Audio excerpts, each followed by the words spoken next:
What's the first thing women notice? Your face. That's why you got to take care of. Simple things like getting a haircut, grooming your face, and brushing your teeth is important. But there's one thing guys miss and that women always notice. It's when a guy isn't taking care of his skin. That's why I'm so excited to have T. Shanley as a sponsor of today's video. T. Shanley simplifies the process of taking care of your skin. They provide you with all the products you need and nothing you don't. Seriously, I don't think some of you believe me when I tell you how much implementing a quality skincare routine will improve your confidence in all aspects of your life. I recommend you start with the level 1 system, which comes with all the basics: daily face wash, exfoliating scrub, an AM moisturizer with an SPF 20 and a PM moisturizer. But and to make it dead simple for you guys, they provide an instruction card in every box that tells you when to use each product, how much to use, and in what order. But because T just sponsoring this video, they're offering you an amazing deal. Just click the first link in the description and get 40% off your first skincare system and free gift. Plus, as a member, you'll get 20% off for life. By the way, one of their new gift options is a silicone body scrubber, which is a $20 value and a complete game changer. Once you use this, you'll never go back to a regular loofah ever again. So don't wait any longer. Click the first link in the description to start your skincare journey today.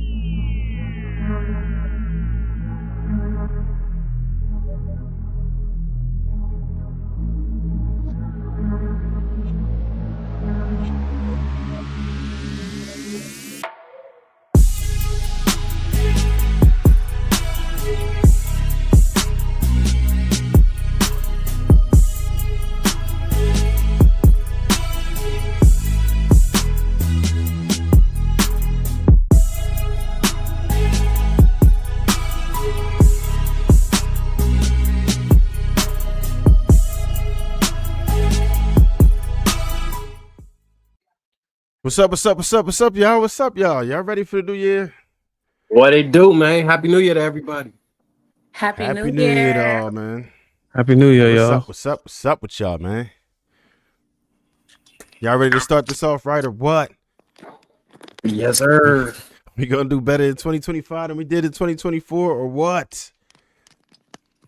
It's gonna be hard to top. Hard to top. Pause. Well, first of all, you already started off wrong. What happened to the theme music? What happened to the introductions? You just came in all ass backwards. Well, I'm about to introduce y'all, man. Like I don't do things exactly the same way that your boy do. You know what I'm saying? Like I know y'all wanted JR today, but y'all got smooth, so we gonna make it do what it do anyway. But let's introduce. We got DJ So Lovely. We got Marcus White. We got Coco Stiletto. We got Darwin McPherson. We got, hold up, what the hell? Aisha Shanta. Hold up. I know I butchered that. I don't know. we got the boy Sweeney and we got Sham Monet. What's up with y'all? So, I know. Listen, man. I know. Don't worry about me. Well, look, we about to get it popping. First of all, how was y'all New Year? What did y'all do? Did y'all drink it up? Did y'all get drunk? Oh, yeah. No, you know the tradition. I don't know if you ever been to Chicago. Do they do this where you from? Where during New Year's, as soon as the clock strikes, the gunshots start going off. Do they do that in y'all neighborhood? Where y'all from? We had fireworks, no gunshots. I'm not in that type of neighborhood anymore. I'm in the country. You hear gunshots. Yeah. I seen people that upgraded. I heard some fullies. I said, oh, okay, they out here with some you heard some fullies? Oh, yes. Oh, well, yeah. I heard some fullies. Yeah. I said, oh, okay, y'all really showing out tonight. Damn. Yeah, we didn't do none of that. I sipped a little. I ain't go crazy. I stayed in the house, matter of fact. I didn't do nothing too crazy. I try to keep it chill. I'm that whole drinking myself into a stupid thing, them days are kind of gone. I'm far removed from all that. But, you know, spending time with the fam, that's what's up, man. Watch the Twilight Zone marathon and all that. No, I was watching this show. I got an excuse. It's called wait. Ultimatum. Y'all heard of that shit? Me and my wife watching Ultimatum. The kids was playing on the little tablets. Don't blame your wife. Don't blame your wife. You came to her with that TV show. It wasn't me. It's all right if it was you, man. We listen. We don't judge, right? Matter of fact, it was Inaz. Inaz brought it to us, and that's where we started watching it. Yeah, It that's what wasn't it me. is. That's what it I is. learned how to do the Tamia dance, lion dance. I That was don't even dope. know what that is. I got something else. I Hold think on, I I'm want to going. know what that is. I believe that when I see it. You look like you got 2 left feet, Sweeney. No, Ooh. hey, look, I can step my ass off now. You Don't gonna get step twisted. on his own feet. I can step my ass off. Damn, how you But stepping that your damn, own feet, man, Sweeney? What you doing? I couldn't get that. I couldn't get that. I couldn't get that turn for a second though. But I got It's it. a little I got it done. tricky. It's a little tricky. Nah, we definitely appreciate everybody coming through. We know y'all could be doing a whole bunch of other things, but y'all decided to spend it with us. We are absolutely appreciative of it.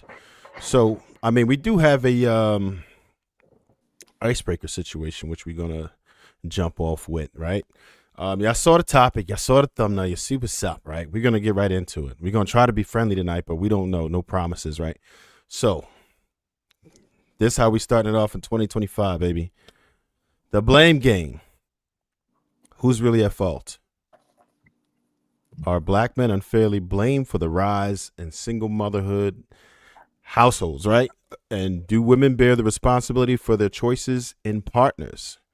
Are systematic issues like poverty and incarceration the bigger culprits? Who wants to start? Don't all go at once. First of all, I want to say it's not single mother homes. They're absentee father homes. Let's put the blame on the parent that left. Let's do this properly. Okay, keep it going then, DJ. There was a lot of questions. Which question should we answer first? Whichever you like. The Um, floor is yours. okay, what was one of them? Do women So we do got women take do women bear any accountability? do women bear any responsibility for their choices in partners? You can answer that one. Of course, because we're the ones that reap the consequences of those choices. So we definitely, we have no choice but to take accountability for that. We're living the consequence of our choice. I don't know, is there anything else beyond us living out the consequence of that choice that people expect us to do? I'm just curious. Marcus, Because what you got on that's that? the highest accountability you can take. Same Hey, question. that little thing, the coolest thing ever. It floating in the air like a drone, but it ain't got no control. So we're gonna focus on this one question so far. Let's do that. Do women bear any responsibility for their choices and partners? Yes. The answer is yes. I think up until the point of the beginning of the relationship, she was responsible for the man. She decided to entertain and choose.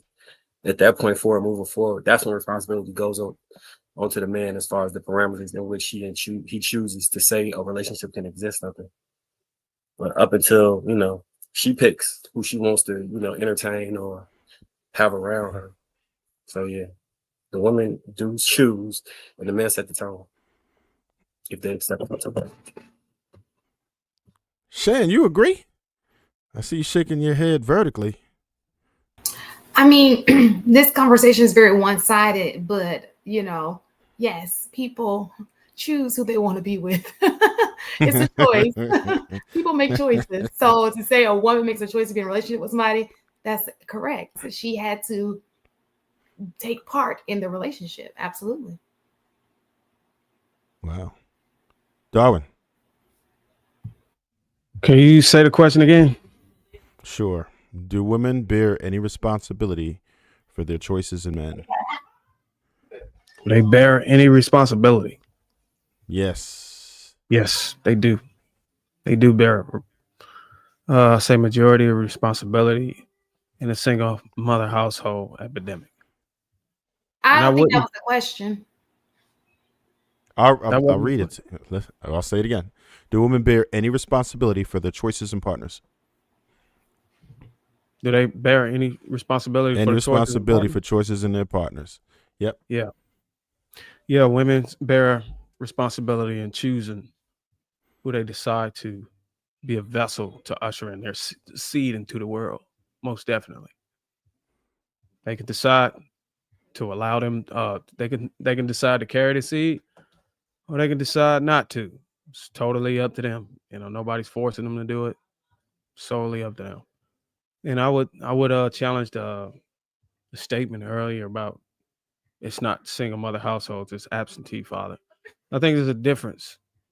I think single mother households still have the father, involved in the kid's life. An absentee father is the father completely not involved in the kid's life period. So I think there's a difference. I think the issue that we're having is not necessarily the father paying child support or visiting the kids or picking his kids up. It's just the man not being in the household period is the underlying issue. Gotcha. Aisha, what say you?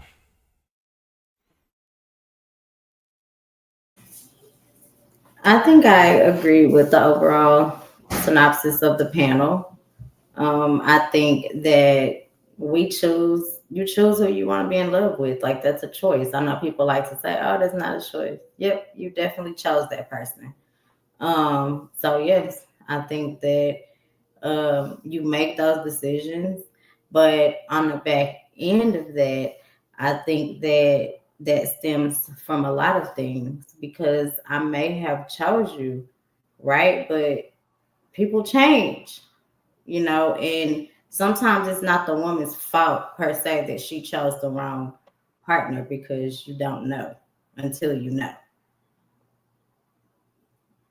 Okay. Sweeney.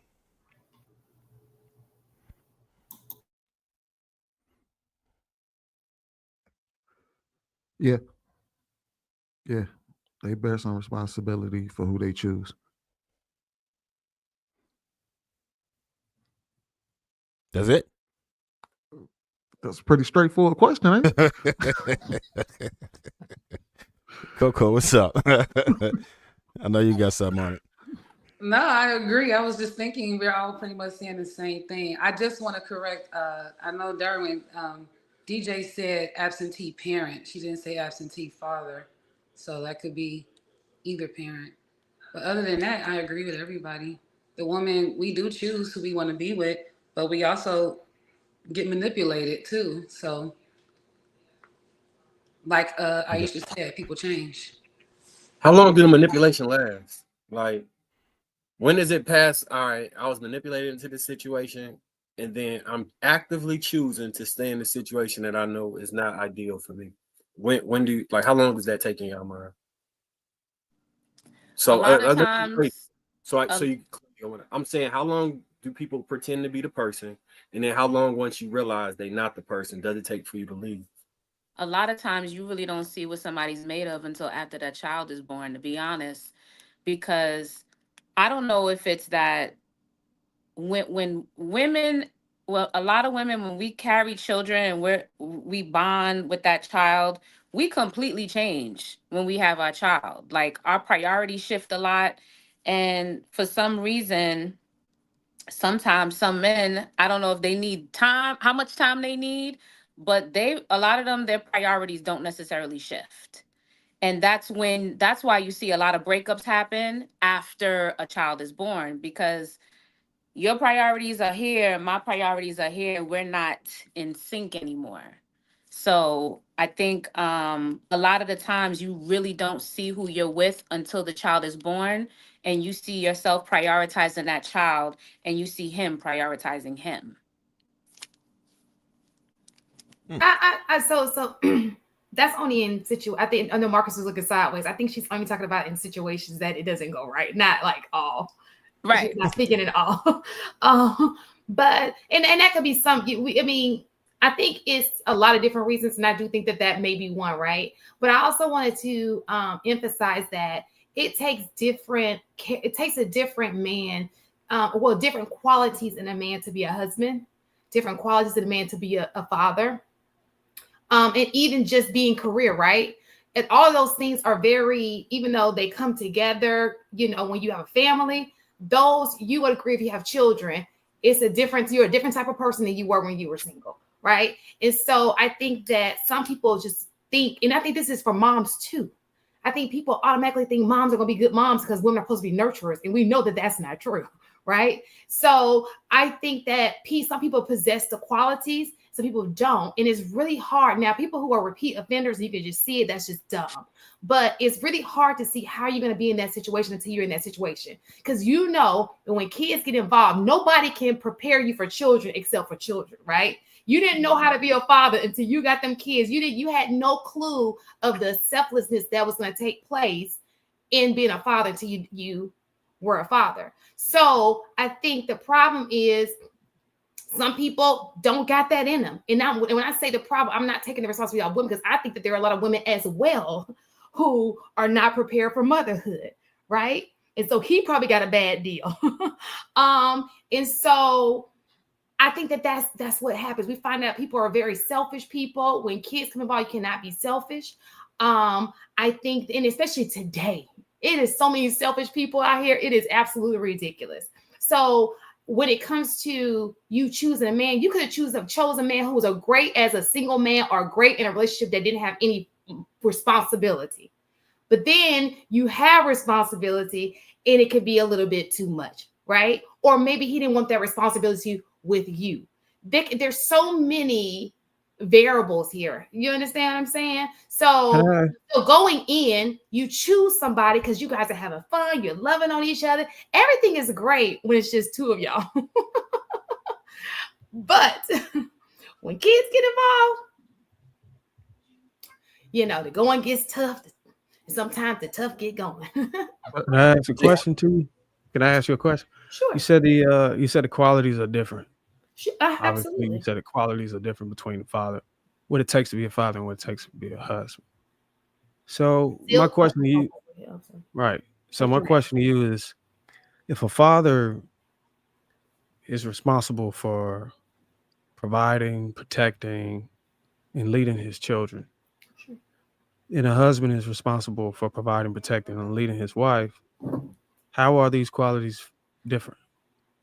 You're right. So when so the problem with that is these things are happening before that stage comes into play a lot of time. So those are two different people, right? So if we're talking about the woman who got pregnant, she was in a relationship with a guy, because if you look at the stats too, a lot of Black people, they say out of wedlock, but a lot of those Black people are cohabitating when they get married, right? So and it comes up as out of wedlock when in reality you guys do live together. It's just you just are not married.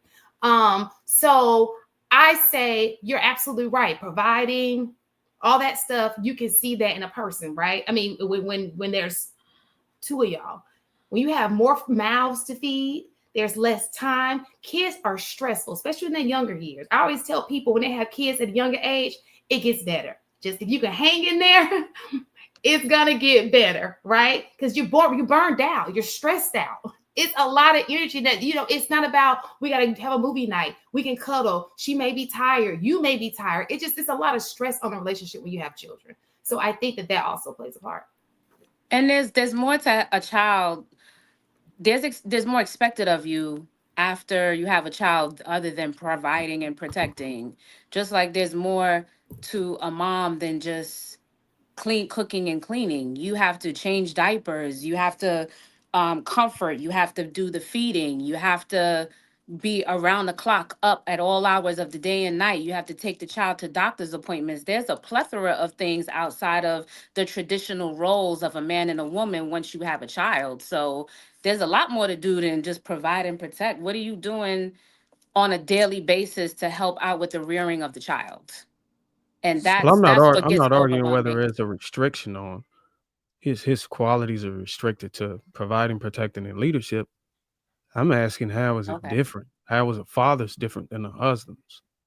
Because if y'all are evaluating, for example, if y'all are evaluating, those are the differences. What I just said, those additional duties that you take on outside of just being a husband, being a partner, and protecting and providing, you have to actually kick in more with the domestic duties, especially as it pertains to the rearing of that child. So when you say those are the difference, are you saying that the husband has different duties than the father?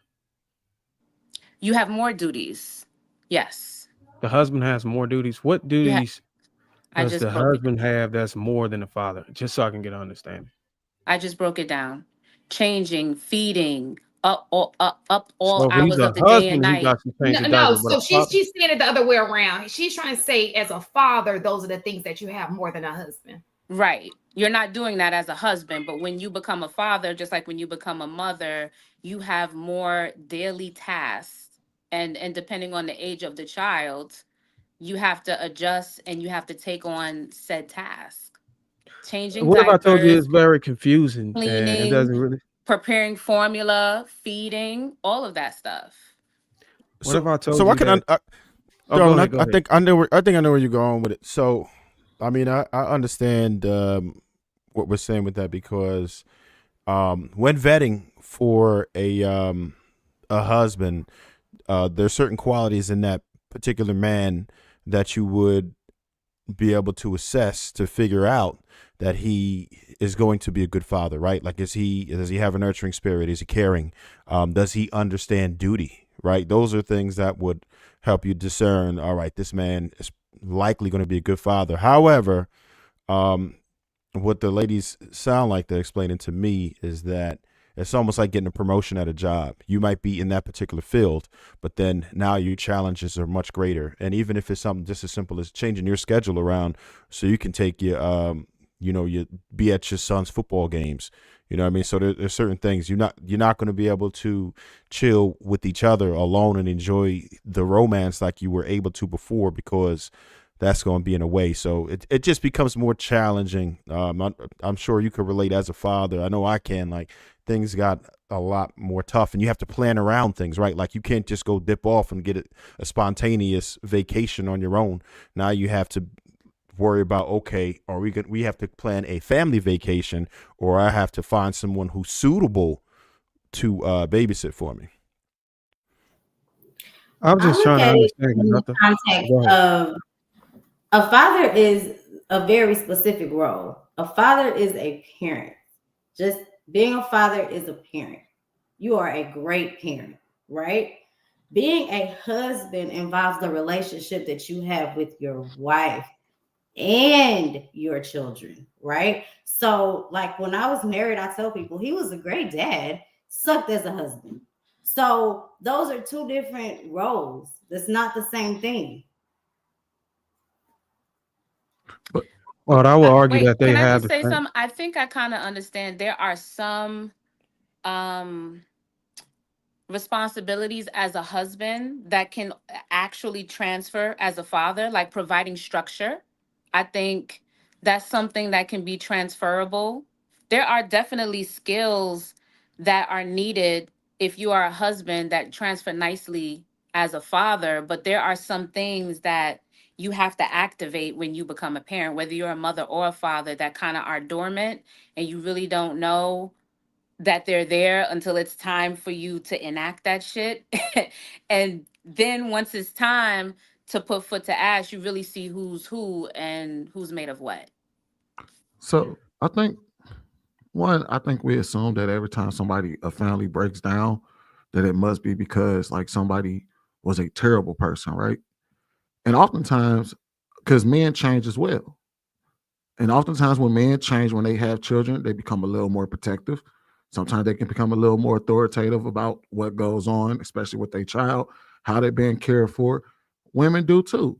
Both parents are still trying to learn how to be parents at that time. And a lot of people, to Shan's point, when the tough gets going, a lot of people run. So there's a reason why typically we hear somebody say, "Oh, man, this person didn't work out after we had the child." Oh, but they're a great parent though. They don't say, "Oh, he sucked as a parent, but he was a great husband to me, but he sucked as a parent, so I had to leave him." It's normally they're a great parent, but they sucked as a husband, or they're a great parent, but they sucked as a mother. I mean, they sucked as a wife. So I think what typically happens is that oftentimes people don't understand that there are changes that both people are going to go through, and this is the natural process of being in a relationship, and that you need to fight through those things because y'all are both going to butt heads when it comes to how the kids are raised. Y'all are both going to butt heads about priorities. Y'all both going to butt heads about what one should do and what one shouldn't do. And go ahead, Shane. What's your question? I would wait because I'm agreeing with I agree absolutely with you. I think that with kids come different personalities. Kids are unpredictable. You never know what you're gonna get until you get them, right? And so I think that too. A lot of people, what we don't do, and I'm glad we're having these types of conversation, is when you're dating, finding out, having conversation. If we were to have a child, how what do you value? How would you want to raise your child? There are questions that needs to happen before you even get in a marriage, because you can love this person, but if y'all's values aren't the same on how you feel like you want to raise your child, it's probably going to be, it's going to show up when the kid comes and you guys are going to bump heads. There's another thing you're arguing about constantly, consistently, right? You may be a disciplinary and that person may not be. You're going to bump heads about that. You may be want the kid to go to church, that person doesn't. You're going to bump heads about that, right? So it's so important. I think that people are finding people that they want to be with, but we're just not having the right conversations. We're not thinking, okay, these are the conversations that we need to have before we move right here. It doesn't mean you're not a great person. It just means that maybe we're just incompatible with how we want to raise our kids. What's that going to look like, And so I think now we're having a conversation because social media kind of, sparks that in your brain. Is like, okay, let's have this conversation. But, as a 20-something-year-old, we're all of age. So of course we're looking, because we've lived a little bit. But let's just be honest, you're not thinking that at 26, 27. You're like, I love this dude. We got our things together, but you're not, unless you have somebody telling you, an elder in your life saying, these are things you need to ask him. These are things you need to ask her. A lot of people just weren't doing it in the past. I think they're doing it more now, but in the past, I don't think they were doing that. I would say, I think the difference isn't necessarily that parents are going to butt heads, because the reality is, if me and Shane, you were in a relationship, right? You were raised by 2 different people that were raised by 4 different people that were raised by 8 different people that were raised by 16. And same thing goes on my side. I don't think you know what I mean? We're going to butt head because we both come from 2 different backgrounds. There's going to be some overlap, but there's always going to be differences in how we look at things, right?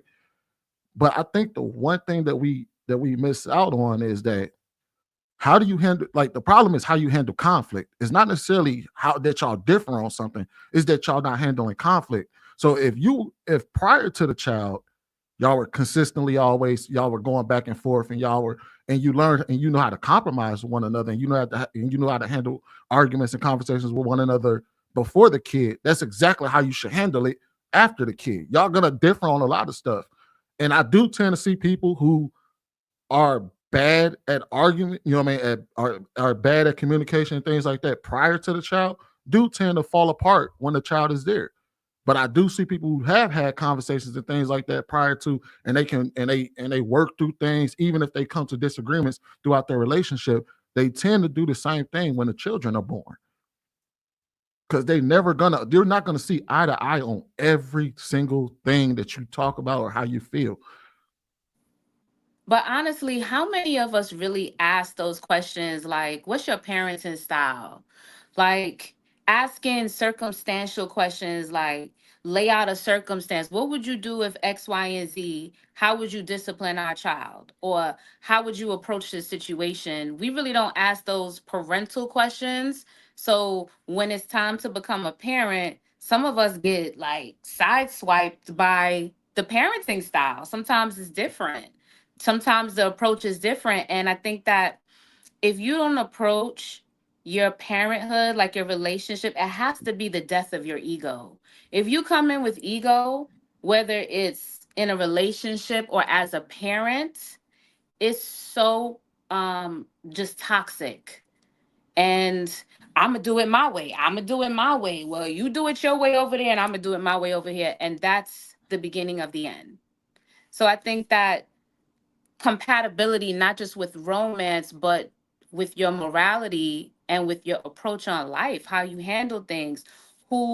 Some people wholeheartedly believe in roles. Do you feel like you should just be the disciplinary and I should just be the nurturer? Or do you feel like we have equal hands in both? Like, it's all about compatibility, not just for a relationship, but in parenting style. Because that be what's causing the conflict a lot of the time. I think it's just a matter of the man not being strong and knowing his role as a husband and a father in a relationship. It's being weak and allowing themselves to be manipulated into a situation where he has to compromise on the order of his household. I get a lot of guys come into my consultations and they don't realize the power they relinquish in a relationship, especially in a household, for a woman to be even questioning how should we have a style. If you're the leader and head of your household, as a leader, you're supposed to implement a strategy, a structure. And if she's supposed to be submissive like she is, she would yield to your structure. And there's no butt heads. There's no different priorities. There's none of that stuff. It all depends on the boundaries the man set. Misogyny. And misogyny. It was some in my throat. Some in my So, throat. so, dog, it's. You remember that book I was recommending called The Way of the Superior Man? Yeah. In the first 2 chapters, they talk about submissive and dominant energy in there. So, for DJ, if you remove masculine and feminine from it, and you talk about submissive and dominant energy, right? Because, in my opinion, it is some men who have to be in who end up in relationships with dominant women, and that works best for them, right? So it's not my forte, but I recognize that there are people who do enjoy that. The main thing is the power dynamic. Like, I think we often understate or overlook how important power dynamics are within relationships, because all strife can boil down to the power dynamic. When there's an unclear and this transcends just sexual relationships. This goes for how your kids behave, how you are at your job, how you are with anybody. If you're in a position of authority and there's somebody challenging that or pushing back and fighting you against that, it's either doomed if you can't get that person to trust you and relinquish that animosity or adversity to what you're saying to be able to get on board with whatever that plan is. And you see a lot of that occur in relationships where there's no clear power dynamic, or the person who would be the dominant in a relationship doesn't accurately depict ways to make the person who would have the submissive energy trust them.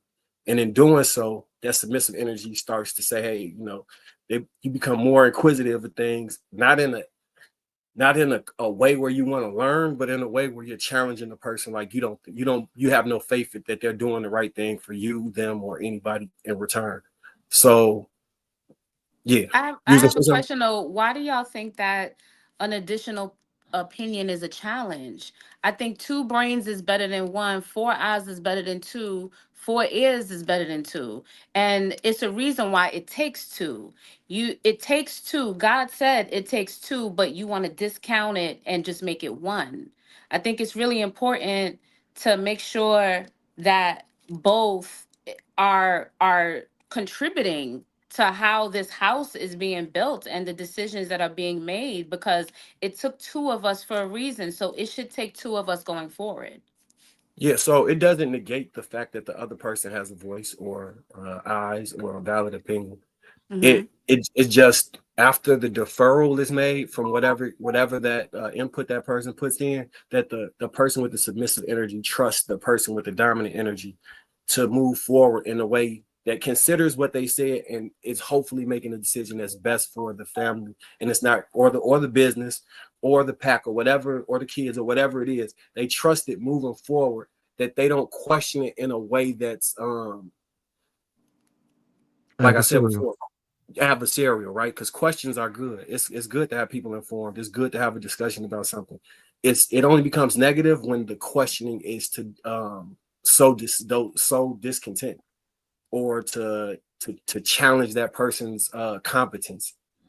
And if those things don't happen, then it should be perfectly fine. But I think that if you feel challenged, then that's on you. It's not a matter necessarily of being challenged. It's just an additional opinion, and then you lay everything out. That's like, when you sit at the war table, everybody gives input. You could sit there and give the overall plan, but you need a team. A person without a team is nothing. So it really is a team effort, and it really is a contribution. Don't take it as a she's challenging my authority. That's ego. I'm sorry. Did you say a war plan? Yeah. I was in the You know, military, you and know when whenever you we, oh yeah, Lord. I was in the military. That explains a lot, What actually. explains a lot. Nothing. Don't get off the Thank square, bro. Answer just. So I was in the military, PTSD. and when I mean, you brought it up. I didn't. I was in the military, and when the commander had a order, what you would call a war plan, nobody challenged what the commander said. You would How'd get that work for reprimanded. him? Huh? How'd that work for him? It worked perfectly. There was no pushback. There was no combativeness. Everybody had order, structure. And if you push back against the commander, you got reprimanded and relieved of your duty, or you got kicked out of the military. Just that simple. Do you think he always had the best plan, or do you think that sometimes there was somebody on the team that had some input that might have been valuable? It was never a thought. That's never in the mind of a soldier to have a better plan. We never think about better plan. You Is take that your so? order and you That's execute it. unfortunate. We didn't No, reserve anything in our minds no, I to was in be the conjuring military. up It doesn't work like that. an alternate Oh, plan against chime our in, command. Aisha. Go ahead. Y'all gonna just cut me off?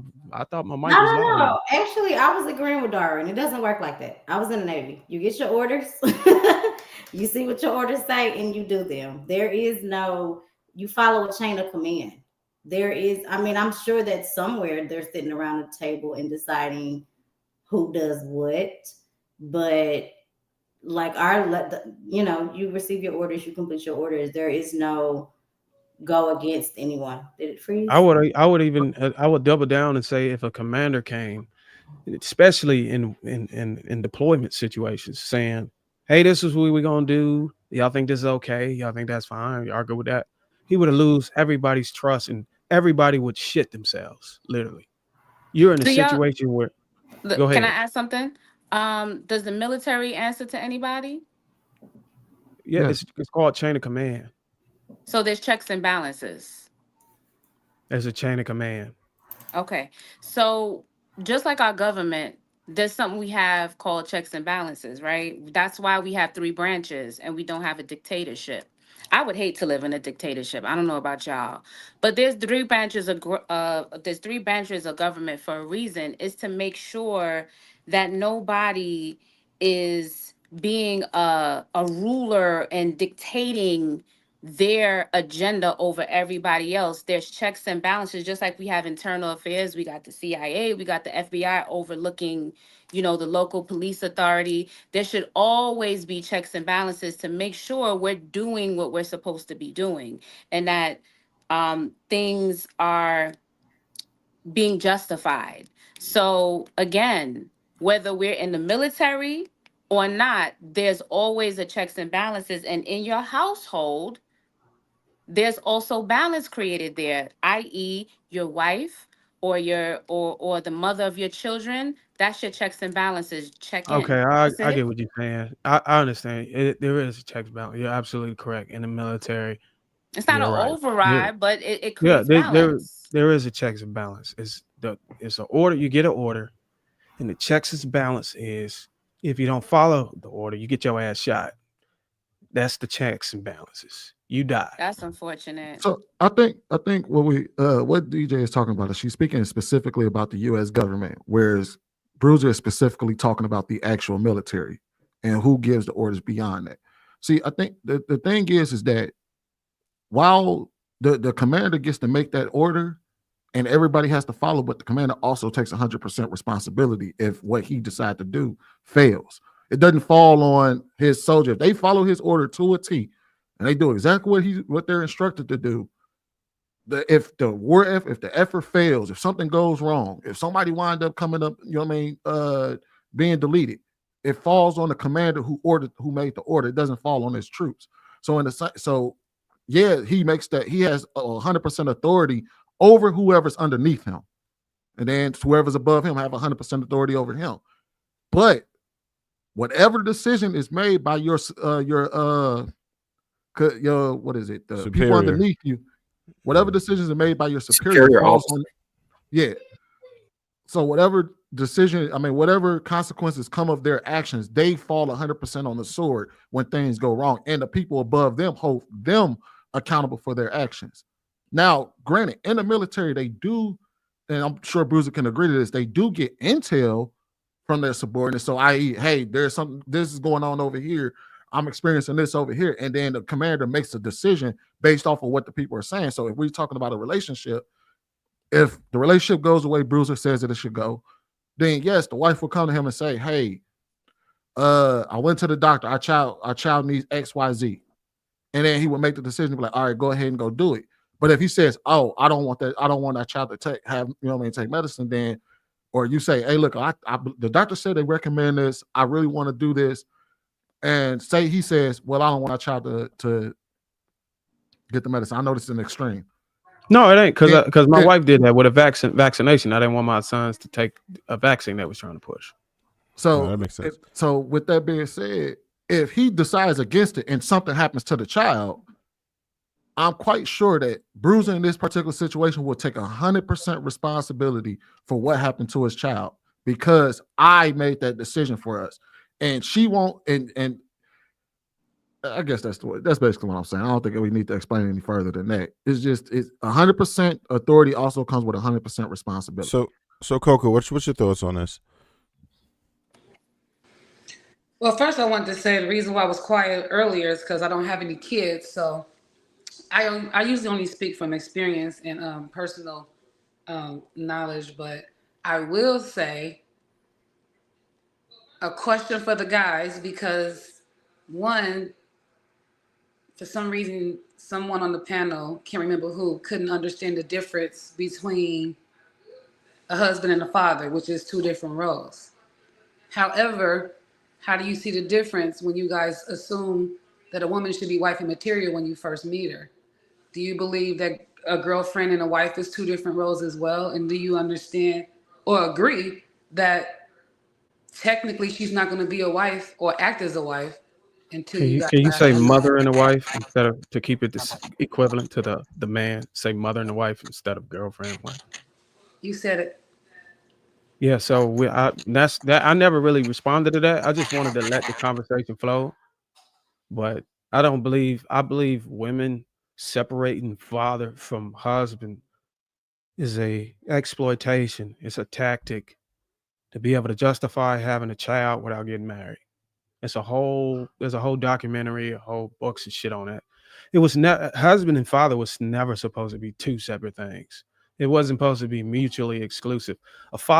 You was never supposed to be a father unless you were a husband. You was never supposed to be a mother unless you was a wife. As society went on, we kind of liberated and evolved to where we start making things acceptable. So now you can become a mother without being a wife now, and it becomes somewhat acceptable. But the two was never supposed to be exclusive from each other. It's just a way to make you feel okay. And now you stamp either one with different qualities and traits. So now you can identify as a father and a husband when you're supposed to be one complete person. So do you feel that when men decide to leave their wife, girlfriend, or whatever, when they have a kid together, and they leave because they realize, well, like Sweeney said earlier, I believe, oh, she's a good mom, but she's not a good wife. Do you believe that that's an excuse that men use to get out of relationships when they have a kid with a woman? No, I don't. I think it's a terrible excuse and it's unjustified. I agree with you, Bruiser.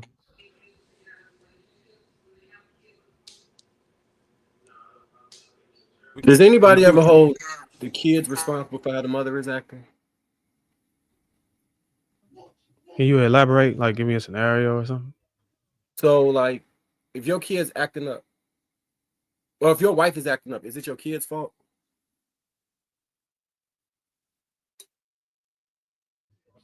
I will say I did make some. I'm sorry. So like, we don't hold the kids responsible for the mother responsible for the father responsible for God. But it does work the opposite way. Like most times. Oh, go ahead. I did have a conversation with someone, and I had actually compelled me to make a little bit more content. to fill a void that wasn't really out there. There's an exploitation going on, and it's strictly with postpartum. Uh, yes, women are experiencing hypersensitive situations when they had kids. Their mind, body, emotions, all these things are changing. And a lot of guys are relaxing their boundaries and allowing disrespect because women are using the impact or influence on their emotions from postpartum to allow them to use that as a way to get the man to relax his boundaries and open up for manipulation and disrespect. So oftentimes in these cases, women will say it's because she either had kids or the kids are driving her crazy. That's why she's behaving a certain way to a man, and what men are doing and saying, fuck it. Yeah, she I got think that's a valid postpartum. excuse.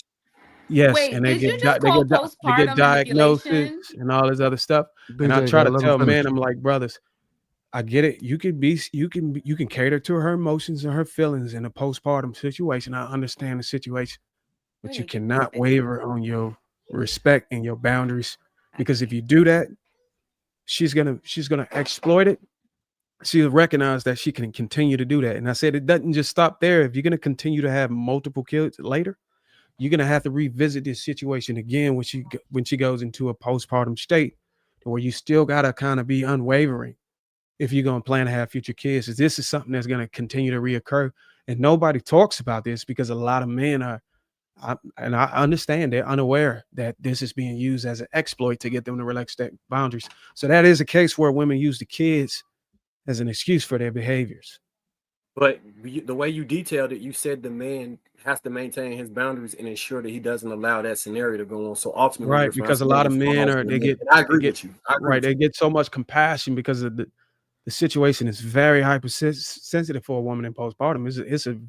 It's at one of the most heightened levels. So you got to be like, damn, I can't be a jerk, I can't be an asshole, but you got to really, it's a thin line you don't want to cross because they will abuse it.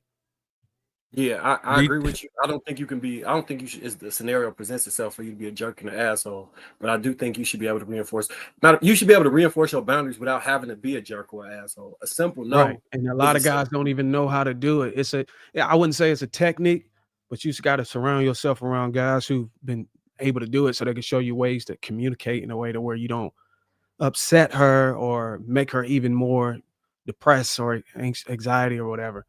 But you still got to hold your boundaries. Like, no, I'm still not going to put up with your shit though. You know what I'm saying? Like, DJ, you had some contention with that? Is that a rhetorical question? Did you just call postpartum manipulation? I No, need he said that they clarity. use postpartum to manipulate. That don't mean that it is manipulation. That is the same thing. It's So not. do you what do you mean?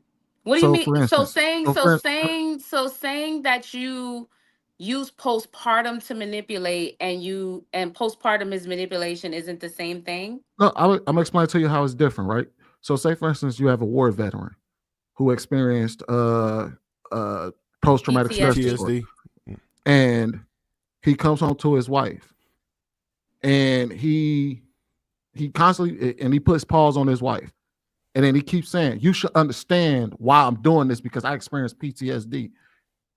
So I'm going to keep putting my hands on you, and you should be able to accept that. If you don't accept that, you're not a good woman, because I'm experiencing something and you're not supporting me in that experience.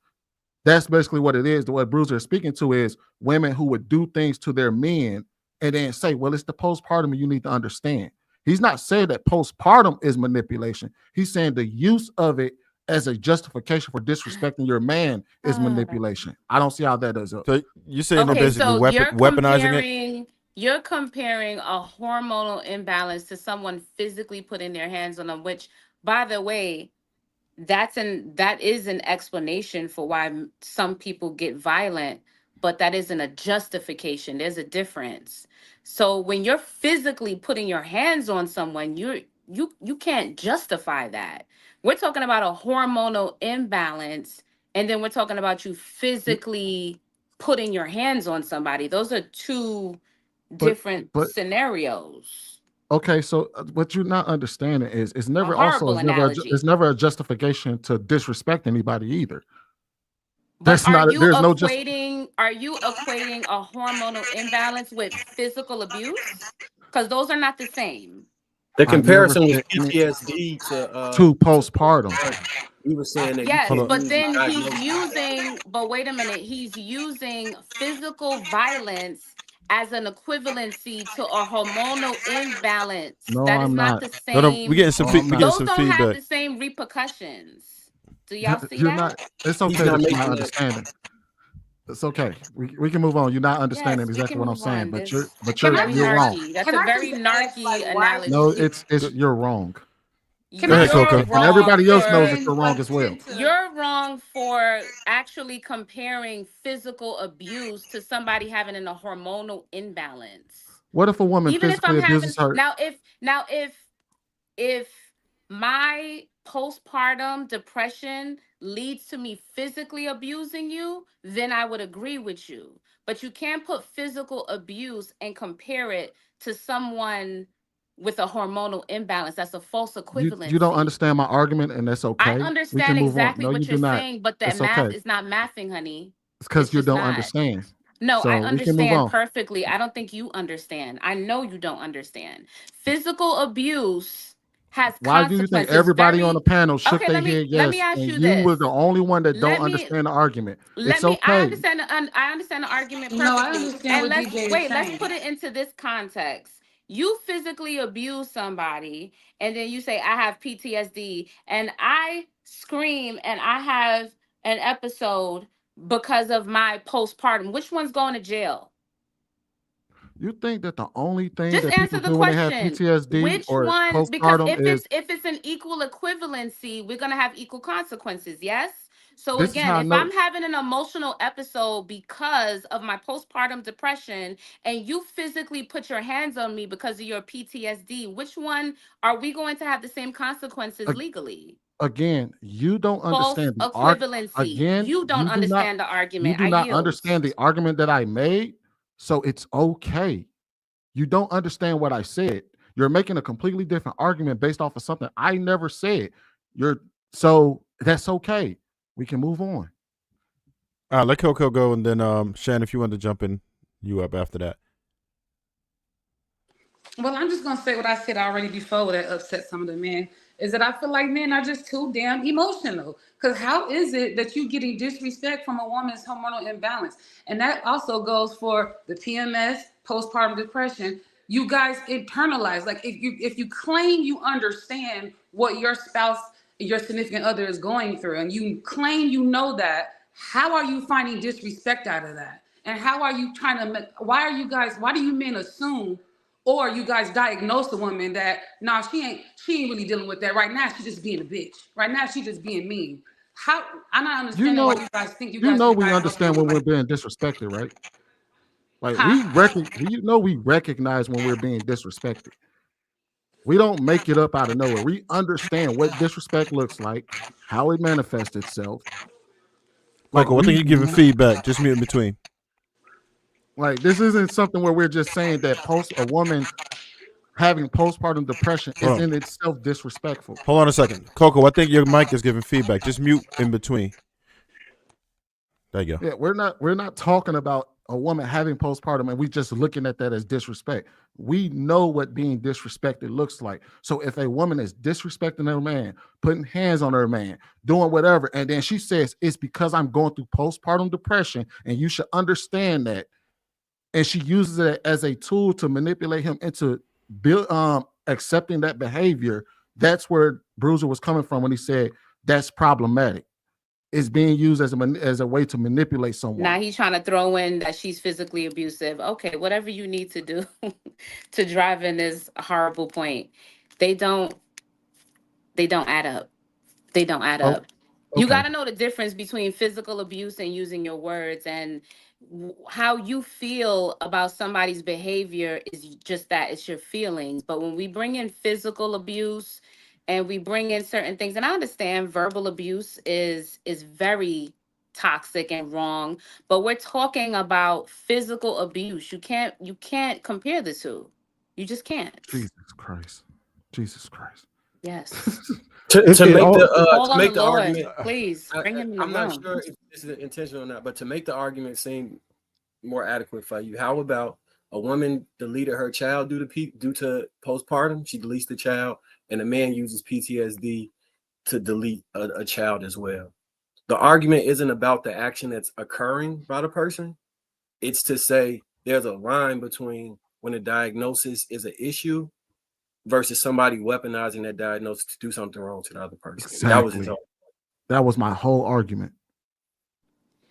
If somebody's unaliving anybody, oh my God, Why is it leading to that? Why is it leading to postpartum depression, causing a woman to abuse a man? Like, that's what I'm trying to understand, where the physical part came from, because that is like a different type of mental issue.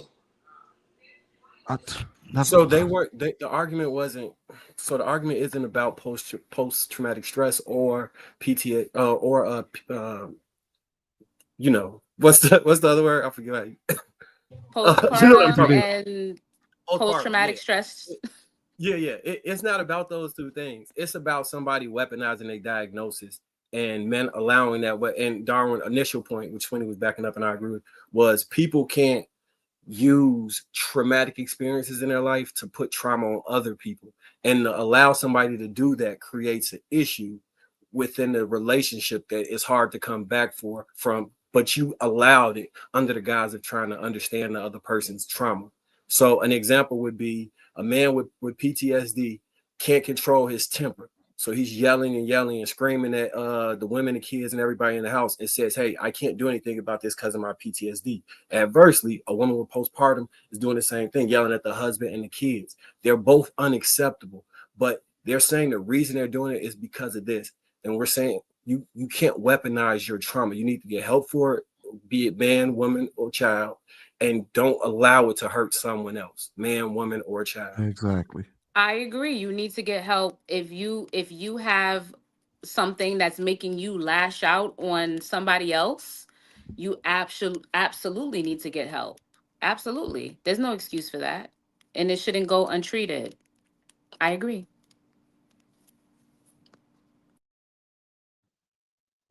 So we got some more questions we're gonna do here. So I want to hold on, wait. Hold on, wait. Did she say she agreed? I just wanted to write that down and date it January 2nd. Take a picture. Thank you.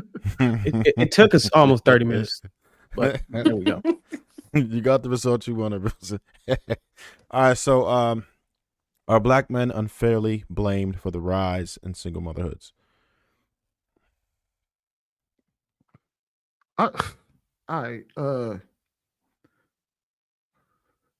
My first question is, never mind. Go ahead, bro. I'll let somebody else, and then I got a question regarding this, but I don't want to throw off the panel. So, Marcus, you first. So the question is, are Black men to blame for the rise, you said, in single mothers? Yeah. I'll read it out specifically. Are Black men unfairly blamed for the rise in single mother households? So as a collective, yes. The individuals responsible for it, no. So, like, I don't think any of us on this panel have a single parent household. So we shouldn't be blamed for, like, I was talking to my wife the other day, and I was like, I took offense to the stereotype that Black men don't take care of their kids. And she was like, yeah, you was like, all right, hold my beer. That's the joke. Like, you went so far above and beyond what any type of man, parent, to be a good father. And it does stem from me taking offense to that. And I'm sure a lot of other men, especially in our generation, felt the way about Black men being labeled the single father, baby mama makers. In this current iteration of Black men, in general, I don't think the majority of us are okay with men not taking care of their kids or pushing that forward. So much so, we said on the panel before that we'll stop being friends with people and can't fuck with men that don't take care of their kids. Like, I know I said that. I think some of the other people on the panel may agree with that sentiment. If you're not going to be active in your children's life, you can't love your kids. I doubt you could have love for me and be a friend to me, because this your own flesh and blood. So if you could just write them off like they nothing, you'll do that to any, you know what I'm saying, without just cause. So that's the men that are responsible for it should be ridiculed and hung from a string, hung from a light pole.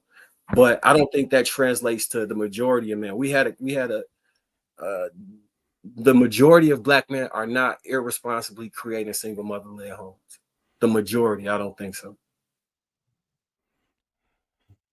Got it. Sharon, what you got on that?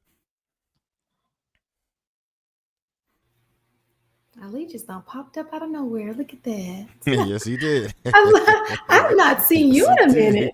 Out of nowhere, right? Okay, show How up y'all, then. how y'all doing, man? How y'all doing, man? What's going on, Ali? What was the question again? I'm sorry, I just got. Okay, so are Black men unfairly blamed for the rise in single mother households? For our Black men unfairly Blamed for the rise in single mother households. I don't think so. I mean, I don't think they're being. I mean, I think that it's unfair to blame a group of people when it's not a whole group of people, right? I think that people. It is unfair if you're lumping all Black men together. That would be unfair. Because you guys are fathers, you guys are husbands, you're with your kids all the time. You know, even I know Ali has a son. I mean, yes, he has a child, and I know he's an active father. So I think that would be unfair to say that Black men, because when you say something like Black men, it sounds like you're saying all Black men, right? So that in itself absolutely is unfair, because that would be an untrue statement. Okay. All right. So, Aisha, what you got? I agree with Shan. I don't think that you can say that as a whole. Like I have a father. I was raised by that. I think that all the men in my life have great dads and they are good fathers. So I think that it's hard for me to encompass everybody as a whole. Now, are there bad fathers out there? Of course. There are bad moms out there as well. But I just don't want to put the blame on one person or the other. I think I'm ready. So, Go ahead, Sweeney. my first initial question is, why is this a conversation, right? Why is it a conversation about who's to blame for single mothers? Can any of y'all answer that?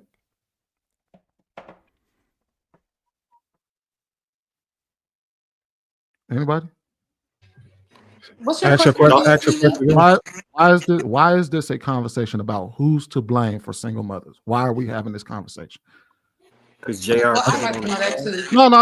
As a collective, like not on this actual specific panel, but why is this a conversation that constantly pops up? Why are we having a conversation about it's the man's fault that she's a single mother, it's the woman's fault that she's a single mother? Why do we always have that conversation? Why does it pop up? What is the reason? Because our community constantly blame each other. So that's why it's the top of the subject. We men are blaming women. We are blaming each other. That's just what we've been doing for years. That's why it's always going to pop up. I would say it takes all of us as a collective, men and women, to turn the issue around. And the only way to do that is acknowledging where the issue stems from. And if you can figure out where it stems from and who's responsible for it, you can actually have somewhere to start. You might not be able to prevent what's already happened, but you can be proactive for future cases, so to speak. So that's why I think trying to figure out who's pulling the trigger on having the kids is important. Like who's over, and I think we look at probability more than possibility or whatever. So I think I guess the question is if men, I think a lot of women or a lot of women I spoke to will say men are not being unfairly blamed. They're being adequately blamed. So I think my only question is, if men are not unfairly blamed for the rise in single mother households, how do you explain the fact that women have full control over whether to carry a pregnancy to term and often the final say, and child custody decisions while still placing the blame on men for not being present? That's my question. And back to blaming the woman. Ali, what you think? Why do you think we keep having this conversation? Can I so will the leaders step to the forward of the congregation? Because I thought I had heard that y'all was the leaders, and I heard that y'all control marriage. So what that mean? Are we Is talking that why- about is the that why leaders? you having this Ali, what you conversation? got on that? Let me see what Ali got on that. So, I'll let you answer that.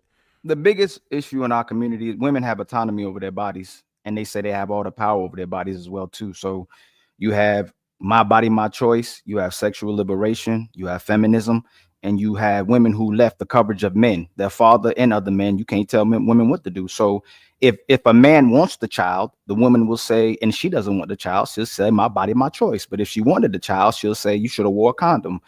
If you, majority of times we ask women, we have these conversations, if they wanted, how many kids do you have? They'll say, how many kids you have? And we say, well, why you got that many kids? Because I wanted that many kids. So women given access, women choose who they give access to, women choose who get sex, and women choose who become fathers, and women choose if babies come into this world. So the primary responsibility is on the woman. That's their primary responsibility above all.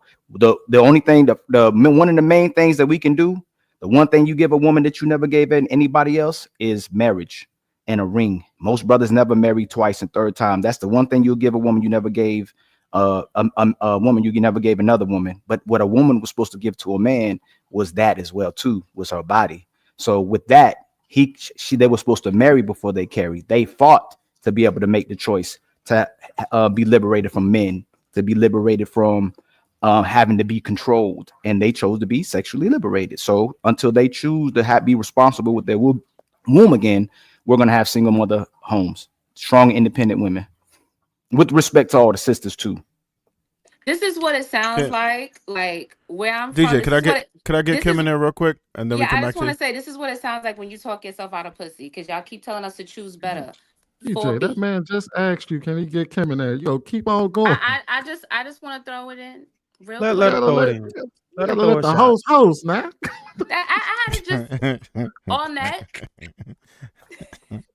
All right, Kim, you up? You muted. I think women are doing, and men are doing, a better job of holding women more accountable. I do. I hear women telling younger women, choose better, do better. No, I'm saying because because of the conversations I'm around and I've heard, especially women that have been married or even divorced. Like I'm just telling you what my experience is. I'm hearing them. I say it to other women, not like in a condescending way, but they say, I think Shan said earlier, like sometimes you just, we're young when you're in your 20s, you're not thinking how you are now. But I do hear women and people telling women, you had the choice. You could have said no. You can only use, being young and naive for so long, especially after that first one. And especially if it becomes like a pattern or a choice. That's just what I see. Kim, do you think most men would ever say they don't need women? No. Mm-mm. Most men on the panel, I'm sure all the men on the panel would say they need women. Right. A lot of women say they don't need men. A woman who has said that, I'll agree. Yes, I've said that. You have to. I know most of y'all know on here because everybody on this panel is intelligent. I think when that is said, I think we could all collectively agree. Most times, it's coming from a hurt place. Right. Right. And I think once you get out of your feelings and you get older, there's a lot of stuff you can admit that you couldn't. Like, there's a lot of stuff that I can admit now that I couldn't 5 or 10 years ago, if we're being completely honest. What would you tell me if I was trying to use money to buy love and I was trying to use money to get a woman's cooperation? What kind of guy would you think I am? What would you say to me? Oh, I would say don't do that. But the worst part, what kind of guy would you think of me? How would you look at me? I would not look at you as a very masculine guy. Right. So if women use their bodies to manipulate men and get cooperation from men, no, that's the accountability. We can't blame. You can blame if I'm a sucker, that's my fault. Right. If I spend on women and try to get her cooperation, if I spend on women and try to get her to love me, if I spend on women and try to manipulate them, knowing they don't love me and haven't claimed and don't want to be with me, that's how I'm sending them cash apps, I'm hitting their OnlyFans.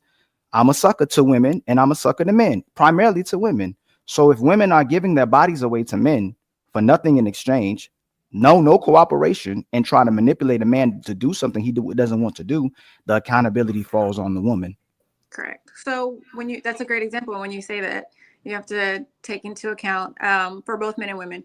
So if a man were to do that and he's approaching women in that manner with his money and leading with that, one, it's not, it's just not, you're going to get what you didn't ask for, not knowing that that's what you're asking for, right? We've seen that all play out, whether it is you don't have celebrity or not.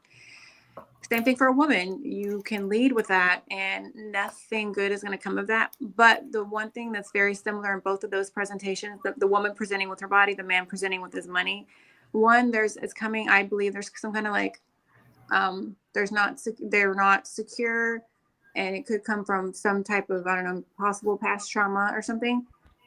Both can be fixed though.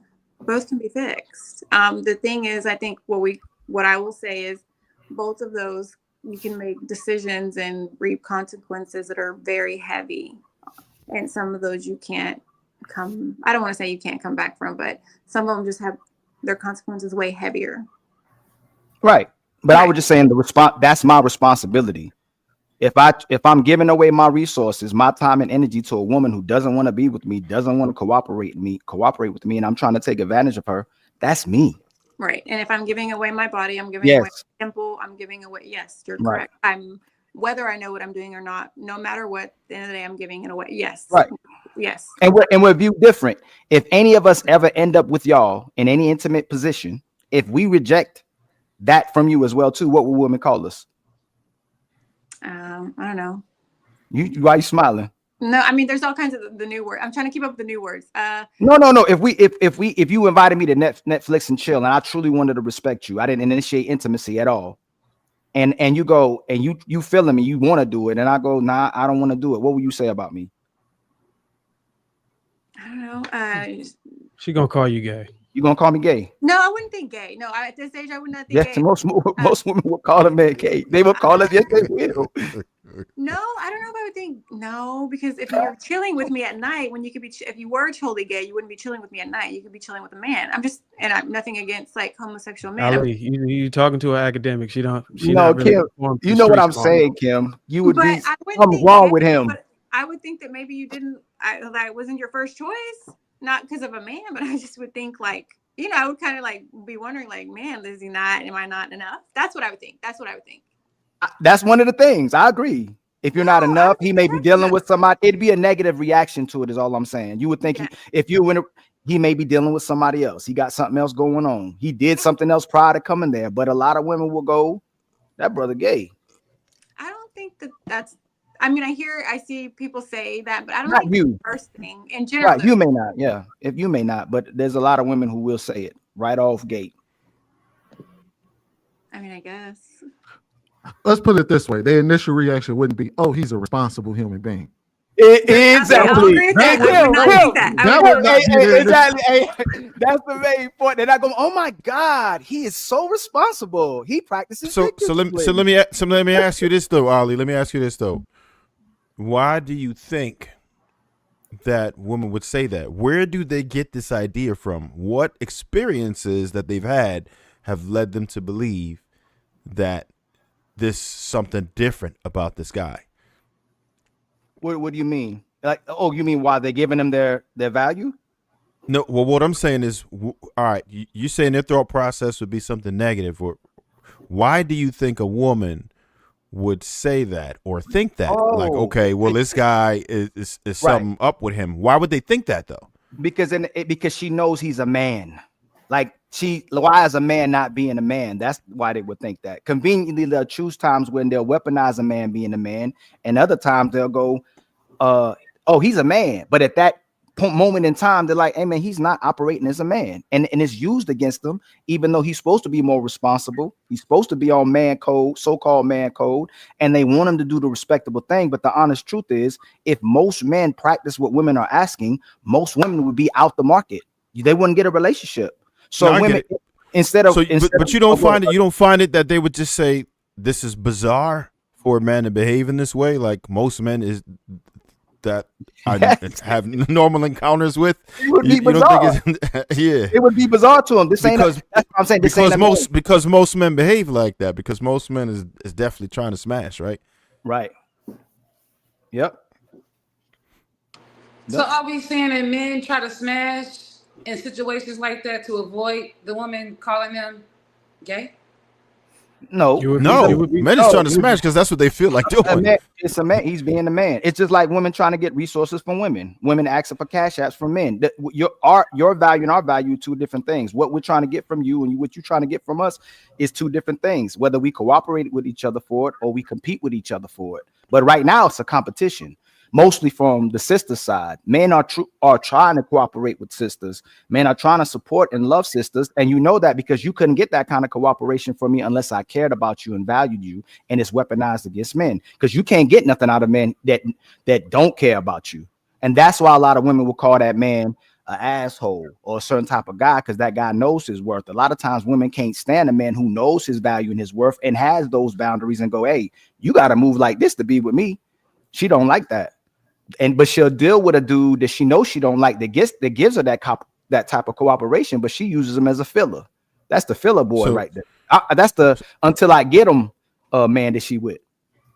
So DJ, I feel like you strongly disagree. Am I accurate? Most of the time, I strongly disagree with the niggas on these panels. So yes, yes, I strongly disagree. Which part, DJ? Which part did you disagree with? All of it.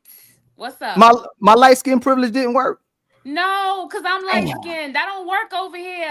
Damn. Dang. Okay, so what Albie? Tell me which one wasn't wrong. Which one wasn't wrong? Which one was wrong? Which one did you not agree with? I'll address that one. So many.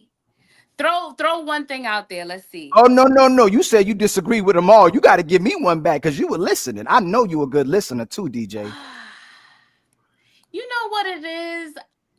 When I hear you niggas start gaslighting, I start tuning y'all out because I'm not going. I'll be honest. Oh no, was that what happened? That's exactly what happens. After I hear y'all start gaslighting, I stop listening because I don't let that shit plant roots and grow. You know? I trail off because I'm like, oh, okay, y'all don't have the intellectual capacity to even comprehend my response. So I just trail off. I'm being honest. Okay, so what? I'm ADHD to the misogyny. Have you ever to the misogyny? DJ, have you ever been intimate with a man you didn't want to be intimate with? Hell no. Then that one's something you disagreed with. So you didn't disagree with everything. So you saying that there are women that are intimate with men that they don't want to be intimate with? No, I'm not saying. No, that's not what I'm saying. I'm saying most time women are selective with who they want to be intimate with just as much as they're intimate with who they want to have a baby with. The dude you want to have a baby with, you should have wore a condom. The guy you didn't want to have a baby with, my body, my choice, which means it was always your choice. Wait, did you just say we should have wore a condom? No. Oh, DJ, come on, DJ. No, they got women condoms though. They got them type of birth control, but I didn't say. I said.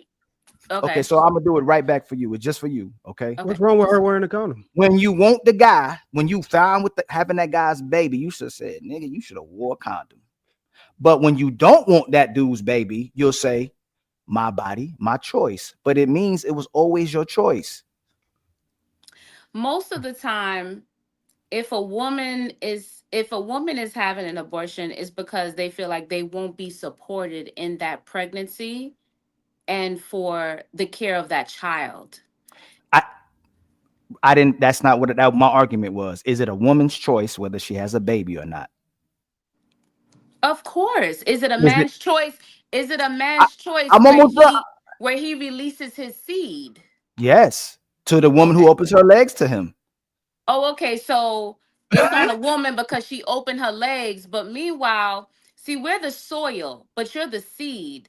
Can't That's right. nothing grow in soil unless Well, you you right plant about that seed. you right about So that. you need to make sure that you empower yourself as a Mhm. seed planter and be careful where you plant your seed. If that's a woman that you don't want to marry, why are you Mhm. planting your seed in soil that you don't want to marry? That Mhm. wasn't his point. That yeah, right. You moved the point again. I can address that point after that though. But if you opening your legs to me, you're putting yourself at risk for disease. You put raw too. Not you could have told me to put a condom. It's ironic you tell a man he should have wore a condom, but shouldn't women tell a man to wear a condom too? No, Okay, you a so grown what's ass man. You so should be so able to so with the know. Oh, response Coco, to you that, so hold on. why do y'all have a problem with 4B? Let me Who? understand this. 4B? No 4B? one has a That's problem with it. the woman's movement. The 4B Oh, movement. They That's a ripped from woman South Oh, Korea. I'll tell stating you why I do. I know this we do. That's the Korean movement. We have a Yeah. so problem with it. We no have no a no. problem with it. It Oh, doesn't you asked the matter. It question, DJ? doesn't matter where it originated, right? Right. So this is the problem. You We letting get us Right. blamed change the no matter topic? what. And I'm gonna explain this because Mhm. it's very simple. Okay. When a woman doesn't open her legs, she gets met with a lot of aggression. We adults. You think that's realistic for me to be in a relationship? I have needs. This is the type of conversation that a woman runs into when she gets into a relationship and she say, you know what? I'd rather abstain. I want to wait. I don't want to have premarital sex. She gets looked at like she has 5 heads, right? So So, mm, then when she says, you know what? I'm in a monogamous relationship, or so I think. I feel safe in this situation. I was told that there is loyalty here, that there's monogamy here. So I'm going to open myself up to this situation because I don't necessarily need marriage, but we have a commitment, we have an understanding, we're building something together. And then the woman gets pregnant and then all of a sudden, we're not married. And all of that other stuff goes out the window. All the niggas that talk about, I don't need a paper, I don't want to play alimony, I don't believe in paperwork, all that shit goes out the window. So it's a constant cycle of gaslighting. no, not I don't really. know. Let me interrupt. But I don't even know if you are. I don't even know if you got a pass to be able to use the N word like you do. But I'm just gonna just think you black. But the thing about the 4B movement, Wait, no. uh, Let's pause on that. we'll Both of come my back to Why it. you parents, came up hold for on. B?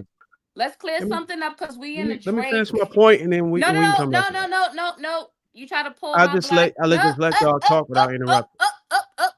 You pulled my I black just let card. y'all. So no, we gonna I talk broke your about it. heart. But go ahead. Both of my parents are black.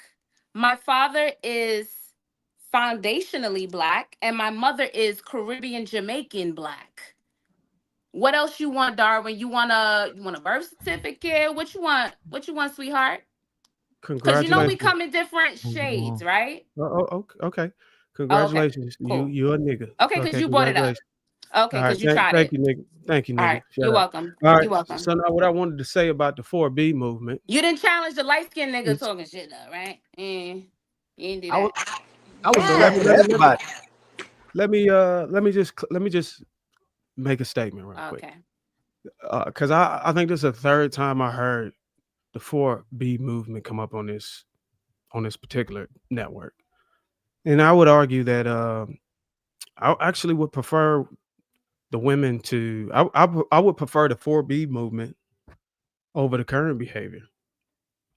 I think our society would be a lot better if these women actually do not have sex and babies and all in relationships and all this shit. Because if you look at the women that are really pushing 4B are the ones that are not the ones that's really desired. Those are the heathens of the women. So they would actually be doing us a favor in separating themselves from the women that's actually worthy. We would actually be able to see the women that's out there in the market through the trash. So I think the 4B movement is a good deal. I was gonna add this too. DJ, are you saying that our women should practice 4B until these men act right? Or are you just saying even if they act right, don't deal with them? I would love if y'all acted right, right? No. The What's the problem, goal of the 4B movement? it's not even about y'all acting right. It's like we trying to figure it out with y'all. And in the interim of us trying to figure it out with y'all, y'all blame us for everything and tell us that we should choose better. So now my answer to that is 4B. Just So close your legs, close your mouth, hold yourself, because apparently no matter what you do, if you be with a man for love, you're wrong, right? Because a lot of women's first baby fathers, if you even have a second one, is usually a man you chose because of love. You didn't choose him because of anything else, because of stability, because of this or that. You chose him for love, and you felt like, you know what, I can build with this man, or I believe in what he's saying to me, or I believe in we could build something together. And then you get told by men like y'all on this panel, oh, you should have chose better. So then it's like, well, damn. Okay. So you're shitting on the women that are actually giving a man a chance and saying that I'm willing to give a man a chance. I'm willing to build with a man. Then you shit on the women that say, all right, I want to actually be with somebody who's able to provide consistency, stability, and all of these other admirable qualities that society is saying a woman should look for. Then you call her a gold digger and you call her a prostitute. So women can't win for losing. So now okay. women respond with 4B. You niggas is mad at that. Wait. So DJ, I had a question for you We though. won't. I'm I We just got a won't give question you for wondering DJ. what in the actual hell is it do you use think, or 4B how do before you you think bust it that a open. woman should respond? Not afterwards. DJ, I just had a quick question about that. Mhm. Do you feel like the majority of men typically are just these guys that are like one night stands, or just maybe a woman that they might have had some sexual dealings with? Or do you think that most of these single parents are from people who were actually planning a future together, cohabitating, like you say, and then just decided, oh, I'm scared as hell, I don't want a baby, I'm out? Trev, I'm being 100% transparent with you. Most women that end up going through with a pregnancy, and I'm not saying there aren't anomalies to this, but most of the time, when women have children by men, it's because they see a foreseeable future, or they're open to the idea of building with this man, or they're open to an idea of building a family. So again, if y'all as men are telling us that y'all control marriage, y'all control commitment, y'all control relationships, where is the ball getting dropped from the time that a woman enters these relationships? She enters exclusivity, monogamy with this man, and within that monogamy, within that exclusivity, she gets pregnant, and then you're not holding up your end. At what point do things get lost in translation is what we need to figure out. This So is I not a think blame game. Okay. This is something that we need to figure out. What gets lost? I think all right. So this goes back to my original question. Why do we keep having this conversation, right? And I think what is happening is the reason why this is always a public conversation is because women tend to make decisions in their life.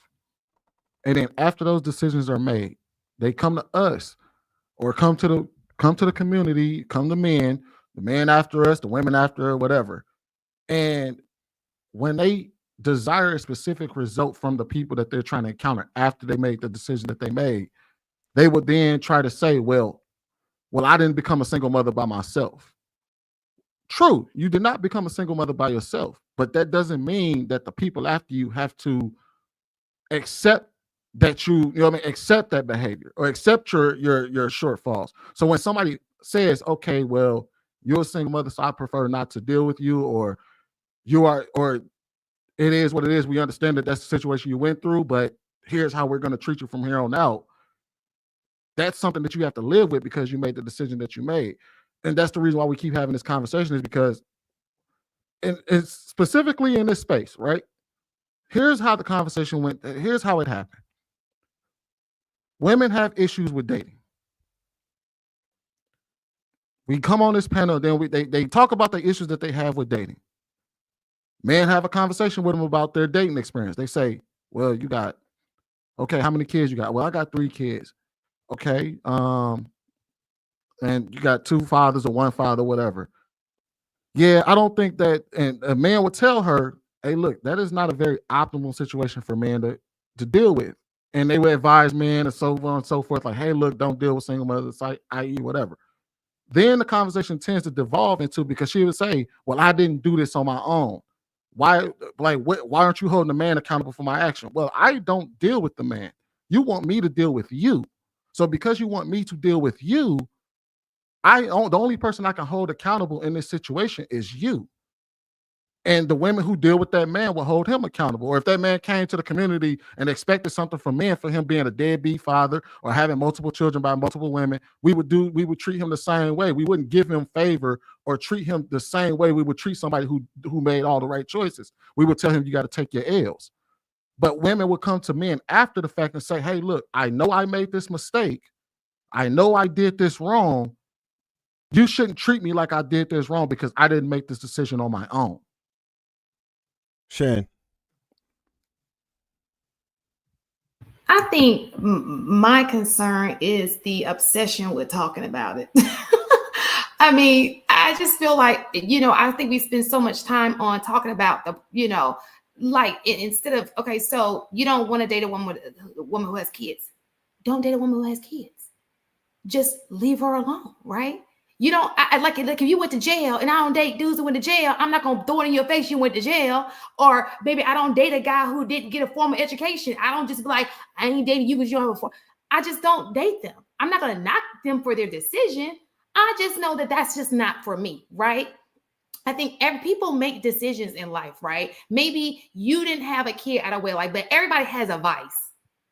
You understand? So you have to deal with, you have to ask yourself, do I want to deal with it? Is this flaw going to be a problem for me? And if it is, just move on. You understand? Because what happens is imperfect people judging imperfect people.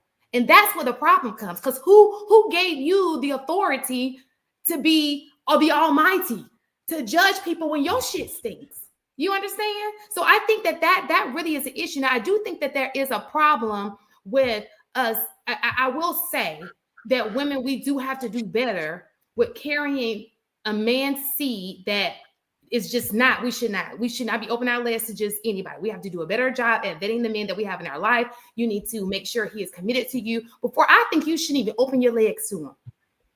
If it was up to me, if it was up to me, I would ban abortion, because what it has done is it made us tacky.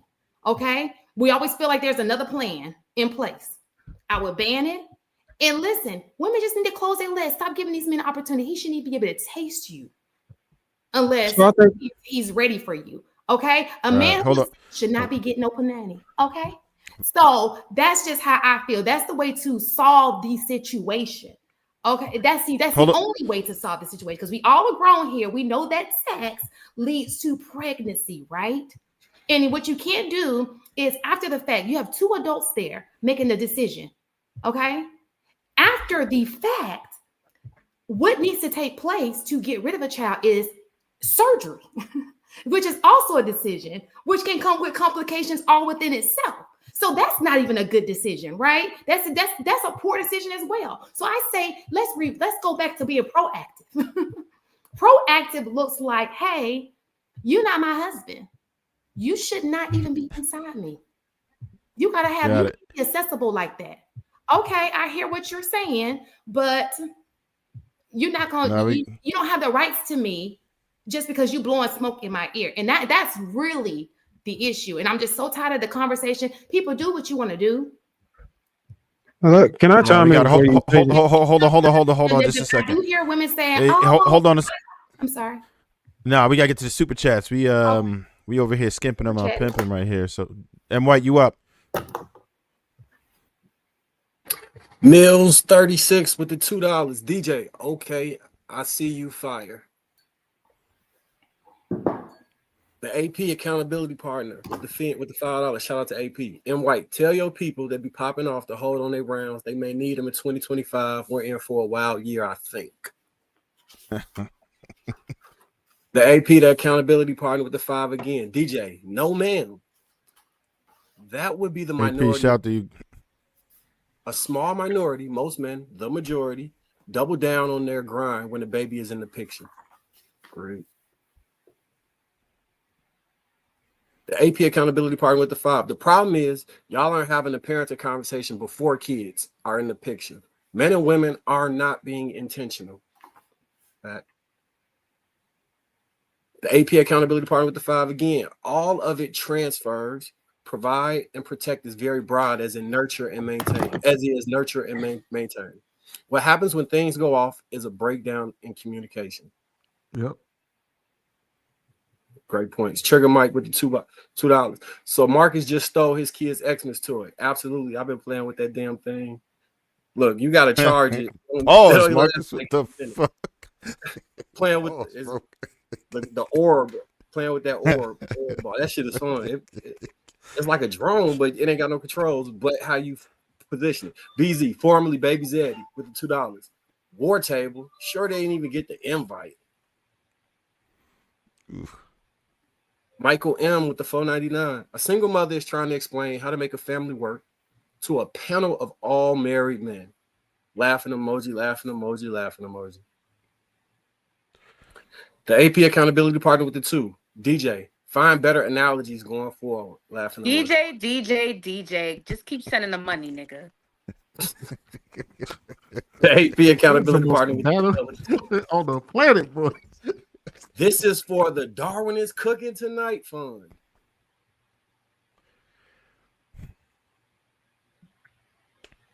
BZ, formerly Baby Zaddy, with the $5. Women with postpartum literally have thoughts of harming their kids. What's the difference? Mr. Brick 68 with the 5. 4 days per month, a man has to understand a woman.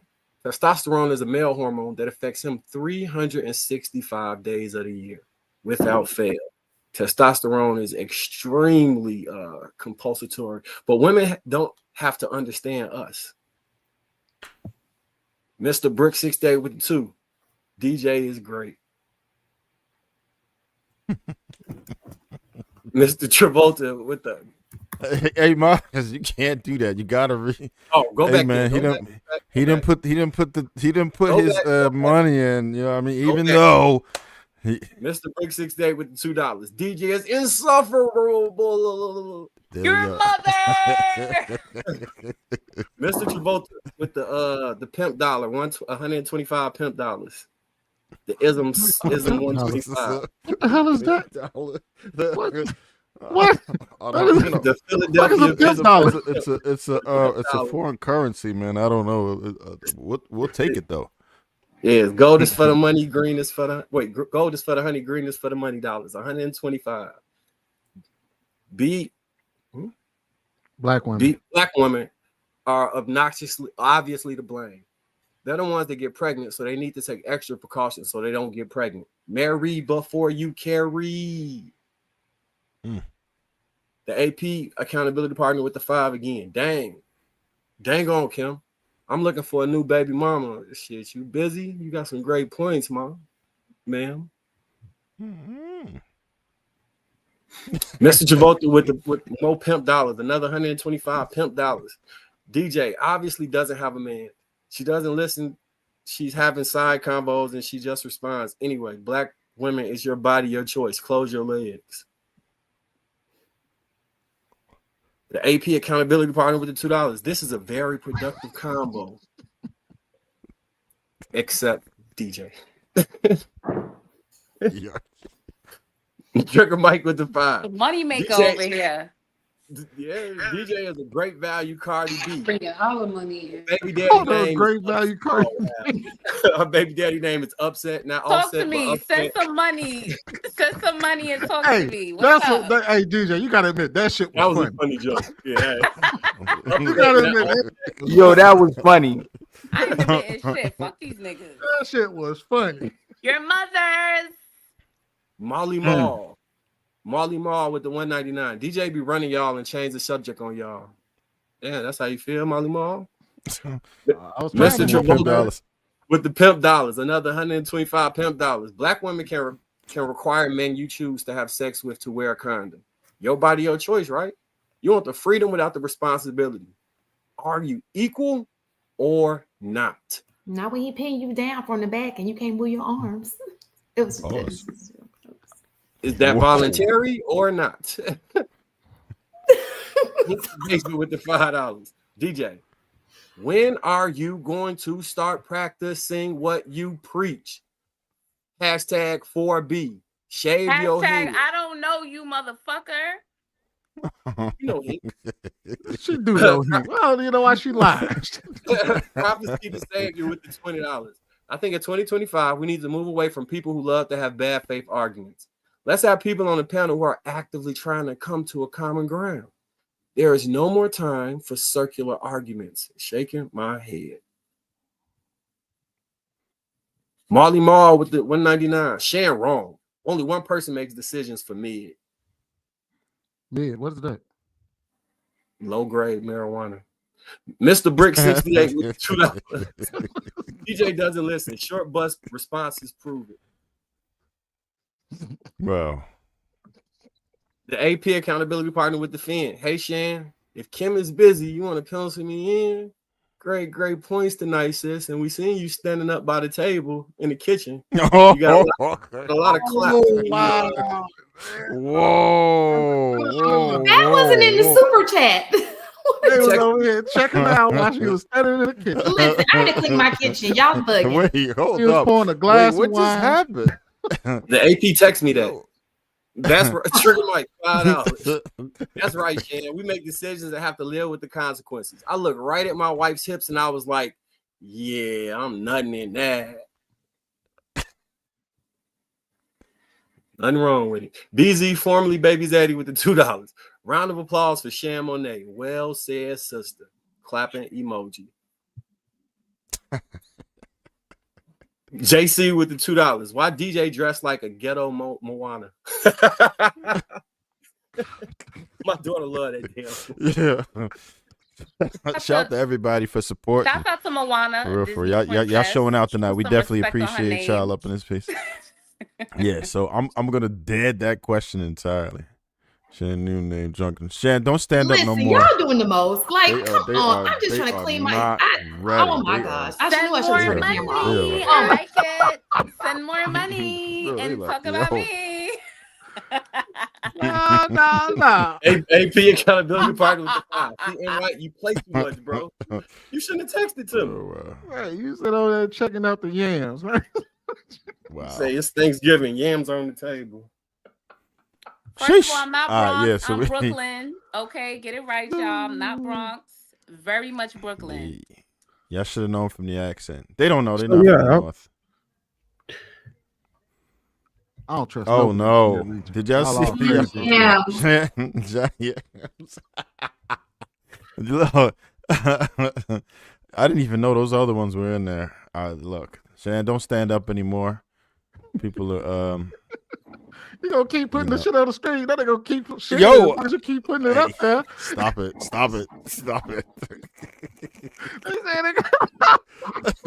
Okay, one more.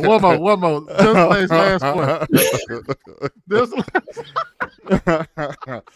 Oh man, I can't with y'all. Whew. Oh shit. So can we go back to blaming black men or no?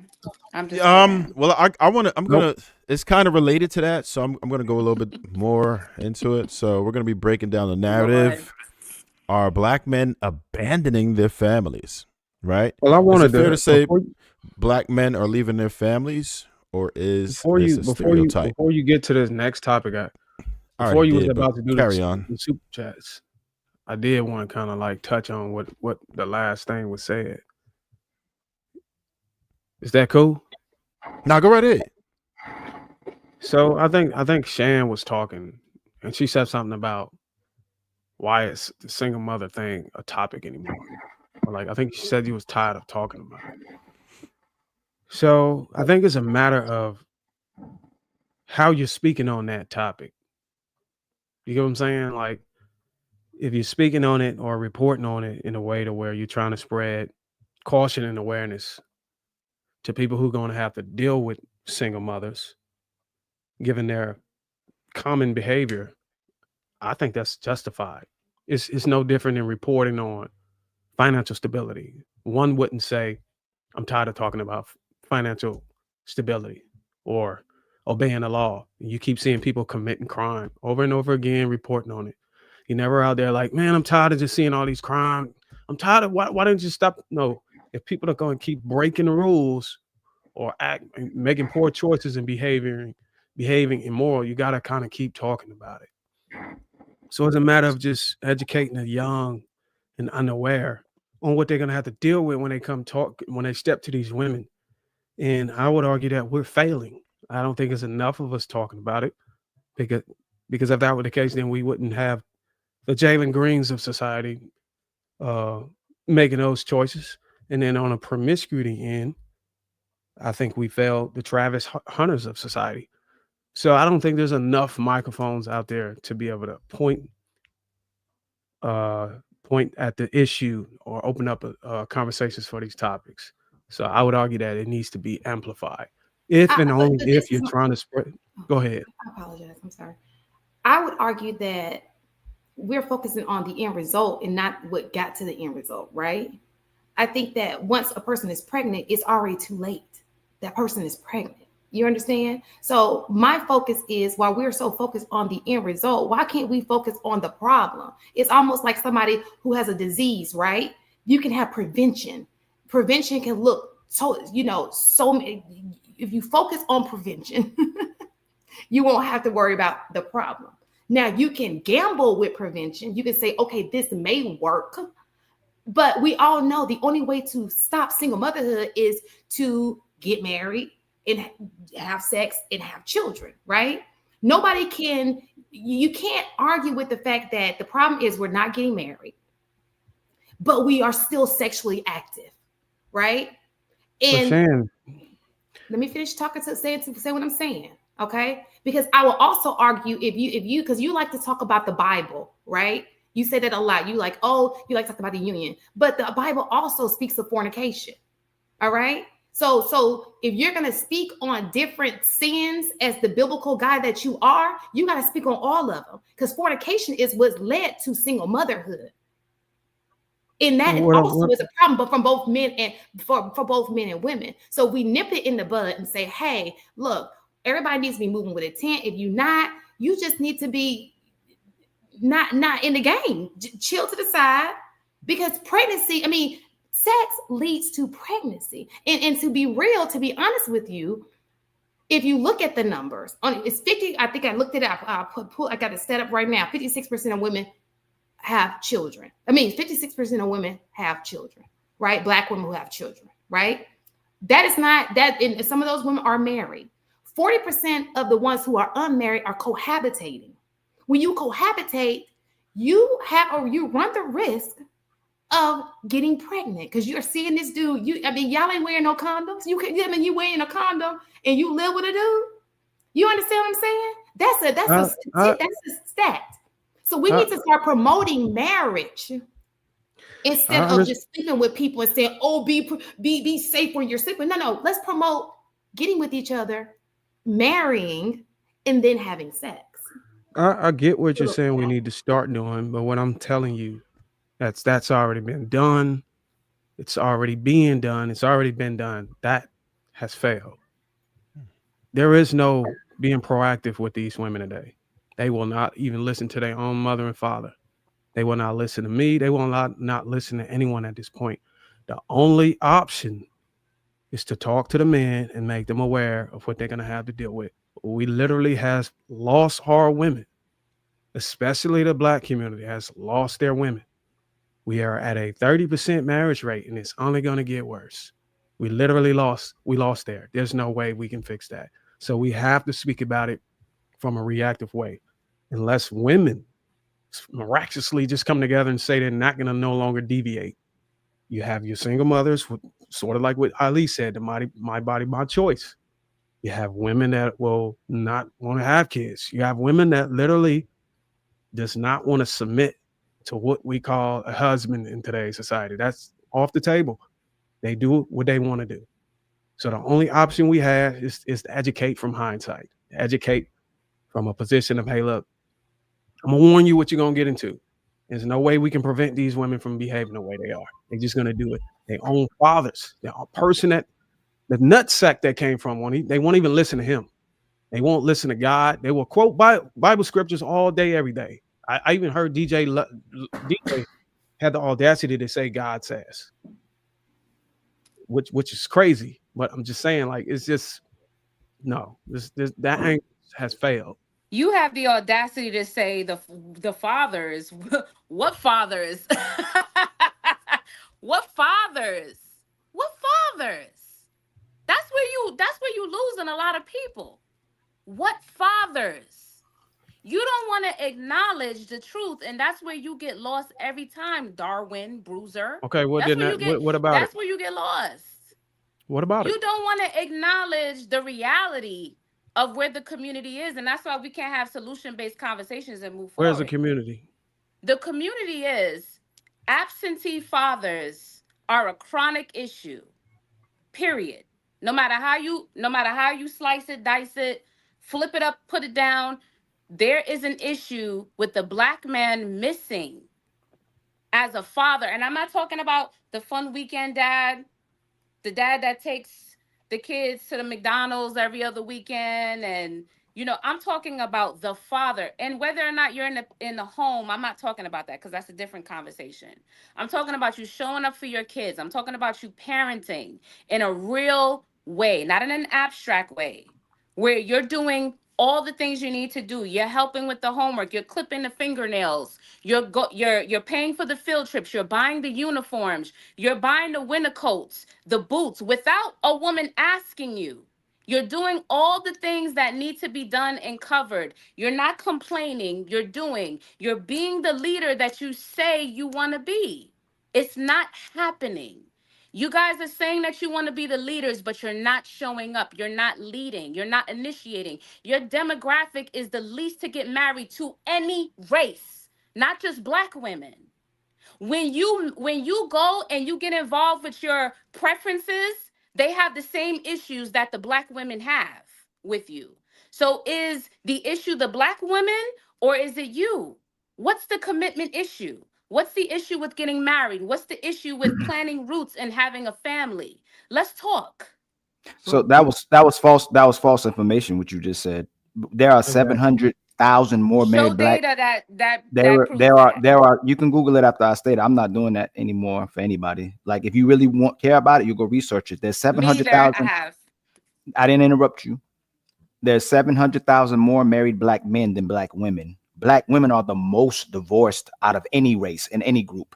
So even if you're telling men, this is the problem with asking men to practice discipline, asking men to be leaders, asking men to protect and provide. Women have no responsibility to the men or children. So even when men do the right thing, Black women are still divorcing them and leaving them. So it ain't about why men aren't being loving, being supportive, being given provisions. It's why are women unmarriageable and not being cooperative? You're not listening to the guy you chose to sleep with. And we know that because you don't cooperate when you single and you don't cooperate when you in a marriage. And you claim that women love men, but if women love men, they wouldn't go from man to man to man to man to man. They would have worked it out with the first guy, and they would have made that first choice a good choice. So if Shannon is going to make a solution-based conversation, it would be to marry before we carry. But I'll ask Shannon this and the women on the panel this: what woman is going to agree to? Majority of women, are they agree to they won't sleep with anybody until they get married? And the answer I say is no. And Shannon knows the answer about that too. If we walk down the solutions,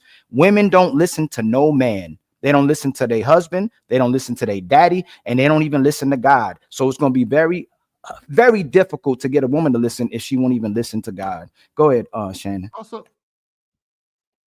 so I'm gonna tell you the thing that I do agree with you. I think that some women can be combative, right? I think because even me dealing with women, I can see that some women, need a little bit more improvement with that. Okay. So I will agree with that. But I want to go back to the stat what was the stat that you just stated? Black women have the highest divorce rate out of any group of women. And there's 700,000 more married Black men than Black women. Black men and Black women there's 4 million more black women than black men. So we still out marrying black women, even though there's more black women than black men. All the other races, their women out marry the men, except for our race. Okay, so this is one of two things, right? So when we want to compare marriage with when it comes to men, it should be compared to other men. So when she said you are the least married, she means amongst men. So so let me finish. So amongst any other race of men, right? Because black women can, even though you are marrying more than black women, what she's just saying, hey, out of all the men, you're the least men to be married, not in comparison to women. We're talking about amongst the races. When it comes to the divorce, and I brought this stat up a while ago, we have to be very careful when we're talking about stats, right? You are absolutely correct. Black women, black women are 70%, 70% of the time, black women file for divorce. But how many divorces are there? 30%. Most marriages are successful. We keep pushing this narrative. Yes, we did this, and I sent it to Trev one Hold time. on, that's a lie. Trev, didn't I send you that stat in your IG one time? It's like a 49-51. I got the stat. No, and second marriages are worse, and third marriages are worse. It just keeps declining. Yeah, the second and third one it drops down like 60% at the second. I'm gonna looking at marriage overall. She's basically saying in the black community, I don't mind sending it again. All marriages, only 30% of them are ending in divorce. True, but Shannon, Shannon is asking for solutions, and then she's going to the fact that we're not as married as the white men, but she's not gonna she'll give us the solution. But I'm gonna get to that. She's using numbers on a general basis, and then when she make an argument, she shrink it down to the black. I'm gonna give you another minute on this to wrap that part. Go ahead, Shannon, go ahead, finish. Go ahead, Shannon. Can I just respond to what he said? Shannon was finishing though. Shannon was finishing. The reason why I want to say that is because it's so important that we give real info. Like we keep on. You have to give factual information. You have to give the real research and say it the way it is written, right? We can't have this narrative like, 70% of divorce because people are like, oh my God, I'm gonna get a divorce. That's not true information. 70% of black women do file for divorce, but how many divorces on it? Only 30%. So 70% of those 30% is black women filing for divorce. Let's stop playing like black people are not married and they're not staying married. That is incorrect information. Majority are married. We have a whole panel full tonight. You understand? That's not true. No, they're not. That's fine. Can I just respond to what he said to my stat really quick? We were having a conversation before you came back. No, but I need to respond to what he said. We were still having a dialogue. You interrupted. Hold on, y'all. So really quick, black women when dating interracially are 4 times as likely to have a successful marriage in interracial dating. So I point that out to say once again, who is the common denominator in these situations? Now, I don't even want to sit here and play the blame game, right? But I don't like being lied on. I don't like that. So don't make me pull out these statistics because they're not in your favor. I would like to have the conversation beyond the blame game. I would like to talk about what we can do to be better and move forward as a community, because a lot of y'all talk about y'all are individualists. Y'all came down on Kim talking about she's an individualist because she don't want to have kids, but y'all are not collective. Y'all not into collectivism, because if you were, you would be having conversations about how to cover and protect the women and the children in your community, regardless if it's your wife or if it's the children that are in your house. Y'all are not really into collectivism. Y'all talk so much about individualism, but y'all don't know what that really consists of. Look at China, look at Japan. Look how they take care of each other as a community. Look how they look at the bigger picture. Well, why you don't go to China then? Well, you still that pushing. Is a reflection of what collectivism looks like. And nobody came down on Kim because of she y'all didn't want to have a kid. We were strategically exposing that a woman can use a calling as a way to deviate from the intentions God made man and women for. Whenever you're supposed to be married to a man, and if you call yourself biblically driven, you're supposed to submit to him, and a calling or anything like that doesn't supersede that, because basically it's an exploitation of trying to convince a man that you're marrying that your calling and your submission to Christ is mutually exclusive when it's supposed to be joined together. If you don't, and the only way you're supposed to submit to Christ, if you're in the relationship, if you're in a marriage, is through the man. So if a man wants to have kids and you say no because of a calling, that's a contradiction. That's actually using God's word to manipulate the Giving situation. into a calling is real actually quick, a guys, part of collectivism. I want and to not I'm gonna get a couple cats in that and get to really rap. That's not how it works. So M. White, I know you ain't had a chance to say that in a second. Go ahead, brother. So I was thinking about the China example. They like, you know who the Uyghurs are? I don't know if you're familiar with them, but they pretty much having a they are running them people through the gambit. They got them in concentration camps and re-education camps, and they've been like physically harming them. Like, it's a lot of stuff going on with China. I don't know if that's the best example of it.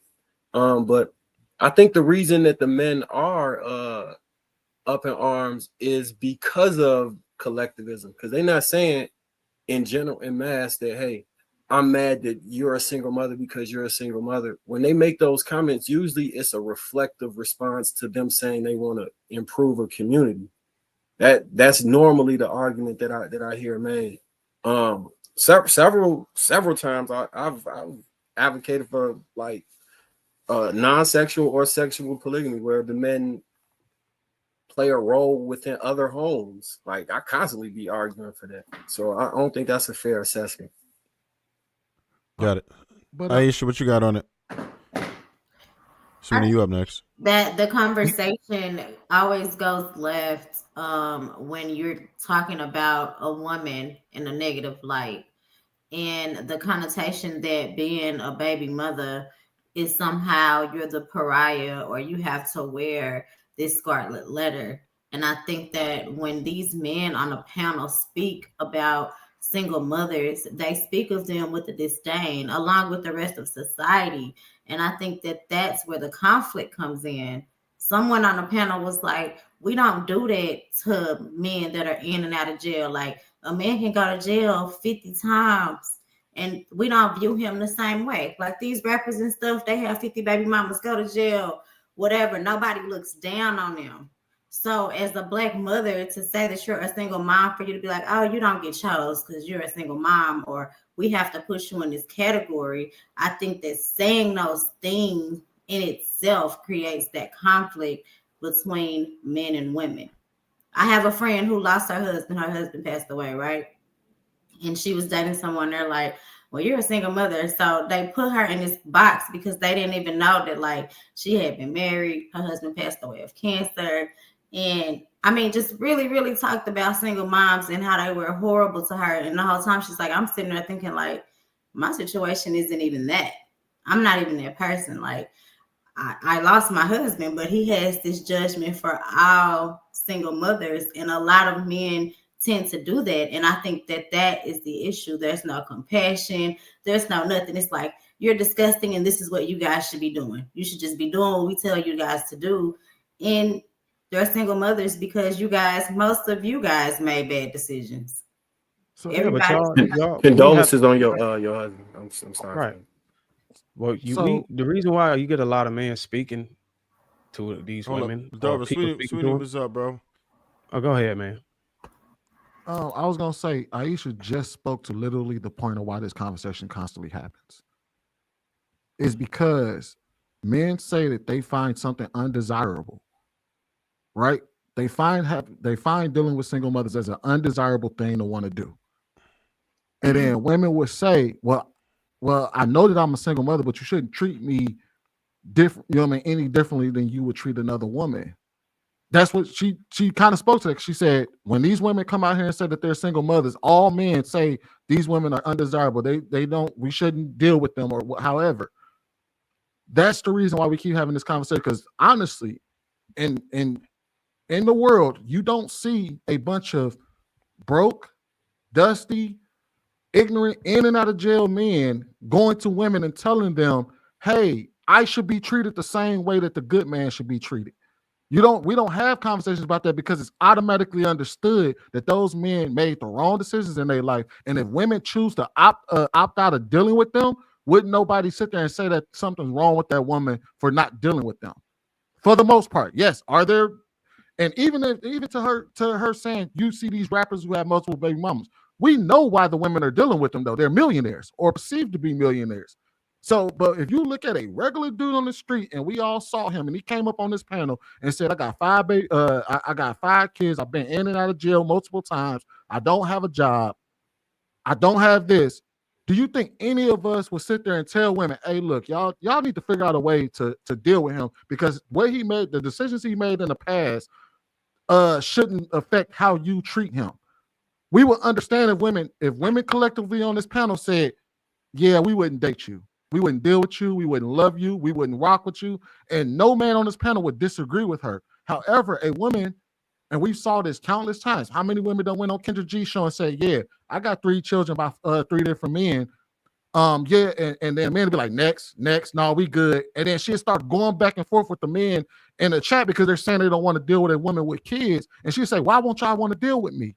Why don't y'all want to, why am I getting the short end of the stick? Why am I being treated differently? And that's the problem, is that women make, a lot of women make decisions that are detrimental to their future, and then they expect similar results as if they never made that decision. It's almost as if a man went to jail and he got a felony, right? And he wanted to go to college. But you know that once you get a felony, you're automatically disqualified from receiving financial aid. And then he would go and get mad at the government for saying that they're not going to give him financial aid.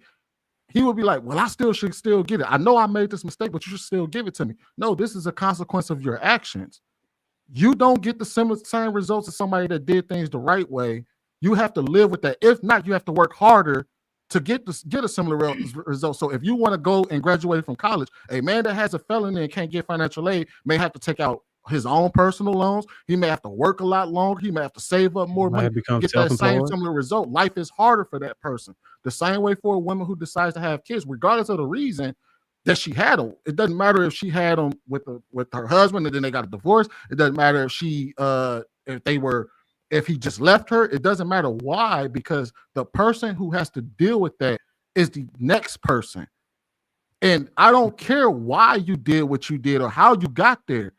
If I'm saying that's a hard no for me, it should be respected, and men shouldn't be looked down upon for having a certain expectation of their women and how they want to date. Can you say, hey Bruce, I'm just real fast, I swear, like 10 seconds, for doing what women asked, having standards. Women ask for men to have standards. Go ahead, Bruce. All I was gonna say is you're absolutely right, Sweeney. That was actually what I was gonna say, but I was also gonna say the reason why we kind of talk about it and shed light on it is because we don't really see the women that are doing the right thing coming to the microphone. So we're like, damn, where the hell y'all at? Instead, we have to review a panel of women talking about hopping on dicks and whole phases and all that shit, and using the term black women in association with it. So it's like, so y'all don't want to do the work. Y'all don't want to get in the trenches and set this shit right. And they point to, well, you're supposed to be the leader. So then when we start becoming leaders and talking about it, now they want us to not talk about it. So it's like, you damn if you do, damn if you don't.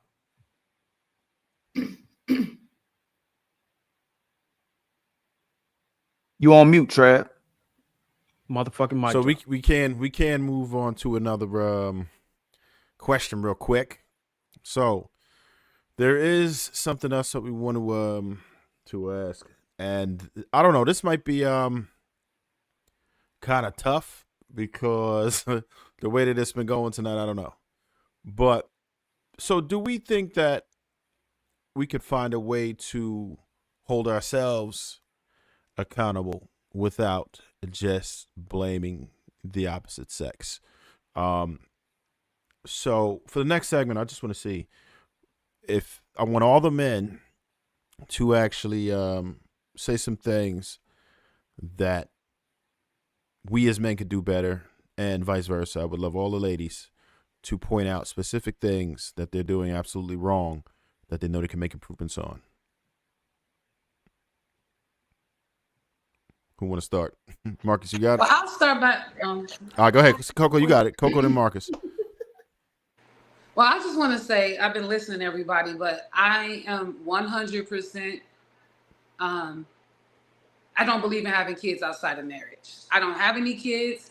I will agree that I did file for divorce from my ex-husband, partly because I didn't want to have kids with him because I saw the situation down the line and I was going to leave him eventually anyway because there was a lot of issues that he had. But I do think that women are responsible on who they choose to have a kid with. I've been able to do it all my life. If I didn't know how to do that, I'd probably have a whole lot of them because all my exes wanted them. But there was things, I don't believe in having kids outside of marriage. And everyone in my family has had a kid, besides with the exception of my twin sister. Everybody in my family has had a kid in marriage. So when my sister got pregnant, it was just like the biggest thing in the family. So I do agree. I feel that women are responsible on where they land when it comes to choosing a guy they're going to be with for the rest of their life, whether they're together or not, because they chose to have a kid with them. So I hold myself accountable, and that's why I don't have a baby daddy. Oh, wow. Okay, so Marcus, that's what you great. got? That's great, Coco. I think men are 100% responsible for entertaining and keeping women past the point of disrespect. If you're in a relationship with somebody that you knew was going to be an issue, why did you move forward with that relationship? When you're vetting, part of vetting is not just, okay, I think I got everything that I want to get out this woman, let me move forward. If you get to a situation where you say the way this woman communicates when she's angry or doesn't agree with something is combative and it's escalated, it escalates, and you continue to maintain that this is going to be a relationship and you don't correct the behavior and tell her if we can't correct this, then I'm not going to be in this relationship. If you continue to provide the fact that you're in a relationship past that point, that's 100% your fault.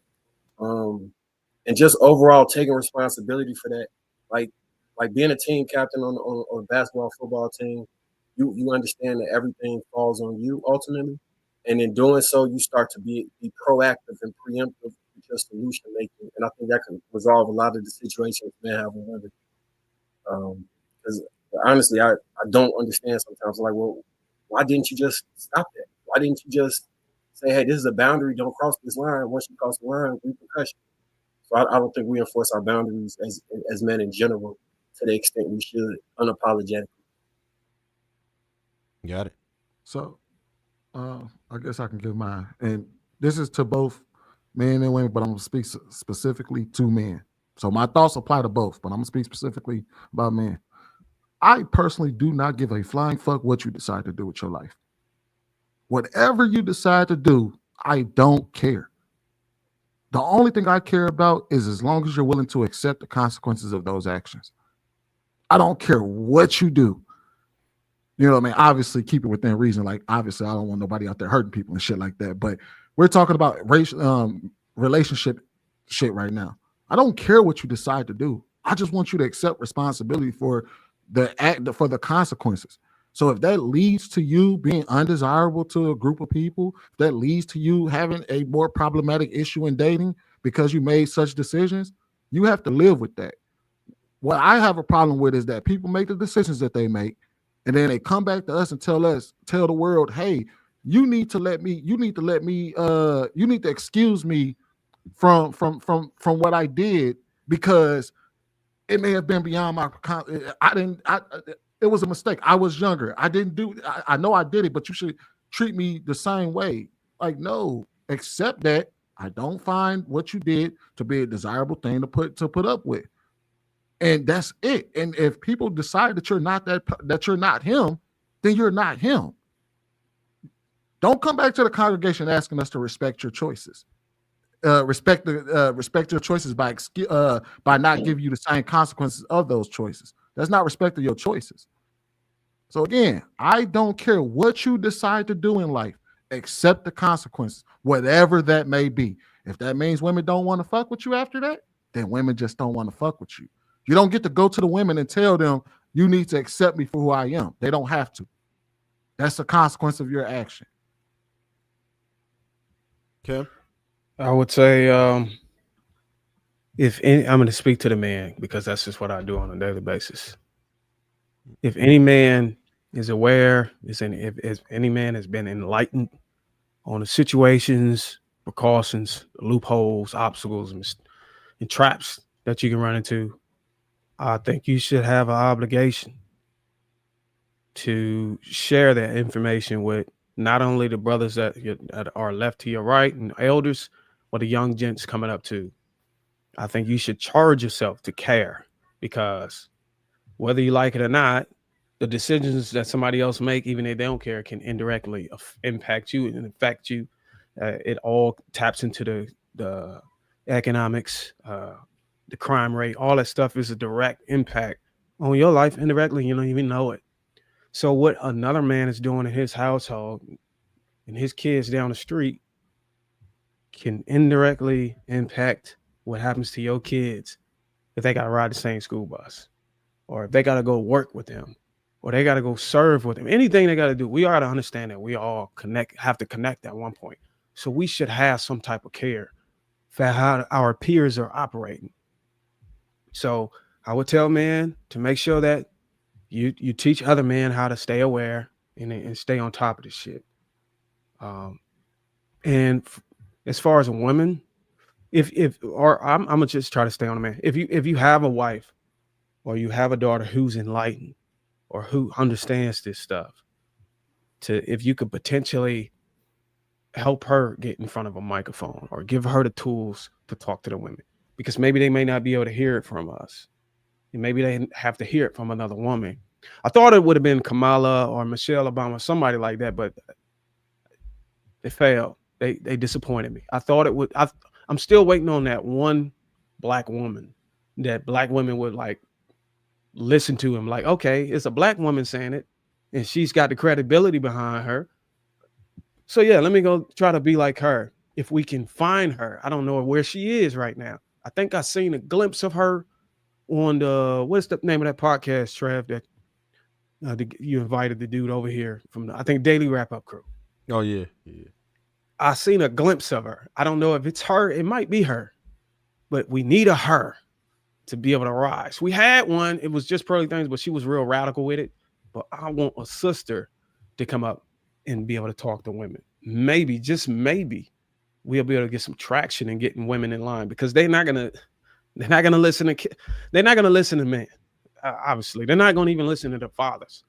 So one day, I'm hoping and praying that she comes into the space, and don't get it twisted. It's most definitely not Princella. Somebody said Shahrazad Ali, maybe, but we need a young sister out here that has the credibility, that's living a life. She's on code. She's biblically driven. She has standards, principles, all that stuff. She did everything the right way to be able to come and speak from integrity. And then maybe we'll be able to get somewhere. Other than that, Crimson Kerr, I don't know. I don't know if she's really, I don't know. We'll see. But I'm waiting on her.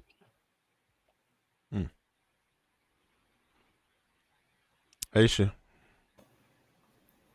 I'm sorry, Trev. What was the question? I want to make sure I hit it. So we basically, I wanted all you wanted me to men I wanted all men to speak on what men could do better, and women to speak on what women could do better to fix the issue we've been talking about all night. So you would be women specifically, like, you know, I know we had a couple deviations just now, but we're trying to stick to the sex that you are, unless you're unsure about it. No, I think that first and foremost that women, I think I talk about this a lot on here. I think that women have to be on code, like as a community as a whole. I think that women have to understand whether you're a single mom, whether you're married, whatever your circumstances are. I think that you have to understand like what being on code means as far as for the Black community. And so that means that you got to respect Black men. And I think that so far with the feminist movement and all these, even what is it, 4B, 3B, following these white women movements, that's not a part of us being on code. Plan B. Plan what? Plan B. Whatever that movement is too. We don't do Plan B. None of that. So I think that that's, you know, all of that is pushed by white women, Planned Parenthood. And I think that once we get on code with Black men and we educate ourselves to the things that are super important, then everything else will fall into play. I think that we get so busy. I think a lot of women want to be men. I don't understand that. I don't even like pumping my own gas. I don't want to be a man.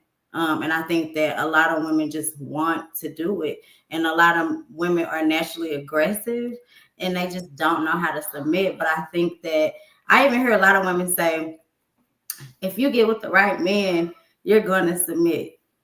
No, that's natural. That's going to come no matter who you're with. I feel like I've dated different men and I'm still the same. I'm very much a submitted person. I submit. I was married my whole life, right? So that things like that just come naturally for women, and either you have it or you don't. And I think that the main thing that's going to push us forward as a community is us all being on the same page. And just like I said, just getting on call with Black men and giving them the space to be leaders, giving them the space to be fathers, giving them the space to do all the things that we need for them to be, instead of just finding reasons to push them out the way or finding reasons to say, oh, we don't need a man. Yeah, we do. You can't have that foundation without a man and a woman, and vice versa. So I think that women need to be honest with themselves, and do say, like, I need a man. And I'll land there. Shan, you still with us? You fading? I thought she was It's all gone. good. She like she about to go to sleep. She was fading. Blind, okay. She like, wait. So I want to first go when it comes to accessible. I think we as women have to stop making ourselves so accessible to people. Okay. Again, close your legs. Men want sex, you want commitment. Why are you giving him sex and you ain't even got the commitment? You're not getting a return on your investment. Okay. Stop. If you find yourself in a sticky situation, you have kids at a wedlock, you've just got to understand that your value is going to go down in the dating market. That's just common sense. A man who doesn't have kids does not want the responsibility of your kids. You made a mistake. You got to live with that mistake, right? Find you somebody who is okay with that. And find somebody who already has children. He doesn't want any more. There are ways around this, but you can't get mad at somebody for not wanting to step in the situation, your current situation. If you have a kid with someone, parent well. Like, this is not an argument. You guys are both parents. Your kid needs both of you guys. Don't make it hard for him to see his kid. Keep him involved. Look, my kid with her daddy right now. You feel me? You get a break too. So there's a perk in that. So understand that kids don't just need their moms. Dads are very important to raising a well-balanced child. Okay, maybe the relationship didn't work out, but the kid does not need to suffer anymore because the relationship did not work out. And women need to do a better job at working with men. Stop with all this, like, oh, I'm keeping my kid away from their daddy because he's not trying to be with me, or whatever the situation is. Try to work it out, because your kid has to be the top of the priority, right? It's not about you, it's about the child. That's the thing and I think that with Black women, if I must say, look, if you insist on wearing a bonnet in public, please stop. If you insist on being loud and ratchet in public, please stop. And if you just cannot control yourself, turn off your camera. We don't need you to post it. All right. Get you some help. Stop posting that ratchet BS, because I don't want to see it no more. Okay. Have some class about yourself. Be presentable. Stop being loud, emotionally. I don't want to hear your conversation. Know how to talk to people. If you want something out of a man, have a conversation with him like a man. Say, hey, babe, this is what's going on. This is how I feel. These are the things. And talk to him so he can receive what you're saying. But yelling at him, going crazy, that's not going to work. You got to respect the man that you're with. And that's what I thought. Mm-hmm. Oh, shit, fire. Come on, Ali, whichever. Ladies first. Thank you. I'll go. I need to work on my patience. Like, just being patient, listening to listen and not, there you go. I need to listen to listen and not to respond. So that's one of the things I do tell a lot of younger women: just listen to listen and then respond, and listen to listen. And what's that saying? First, you must listen to understand, then be understood. That's fun. That's all I got. Oh shit! Fine. I'll leave you up. This is what we can tell men what they can do better, right? Yep. Absolutely. Okay. We're gonna try to stop it right there. Try to stay right there. Yeah. So to the men who may have lost trajectory of which way to go in life, or if you have the potential of doing that, just putting yourself in a position where you can still be a productive man, and be able to impact your community in a positive way. Whatever it takes for you to be that type of person, whatever it takes to be that type of person who will defend anything that threatens that as well too. And continue to try to be a man, or if you're not that type of man, to be a man who speaks in truth and still tries to unify people, and work on best way you can. Even if somebody triggers you, upsets you, or disrespects you, still put yourself in a position where you can, help people and assist people and support people.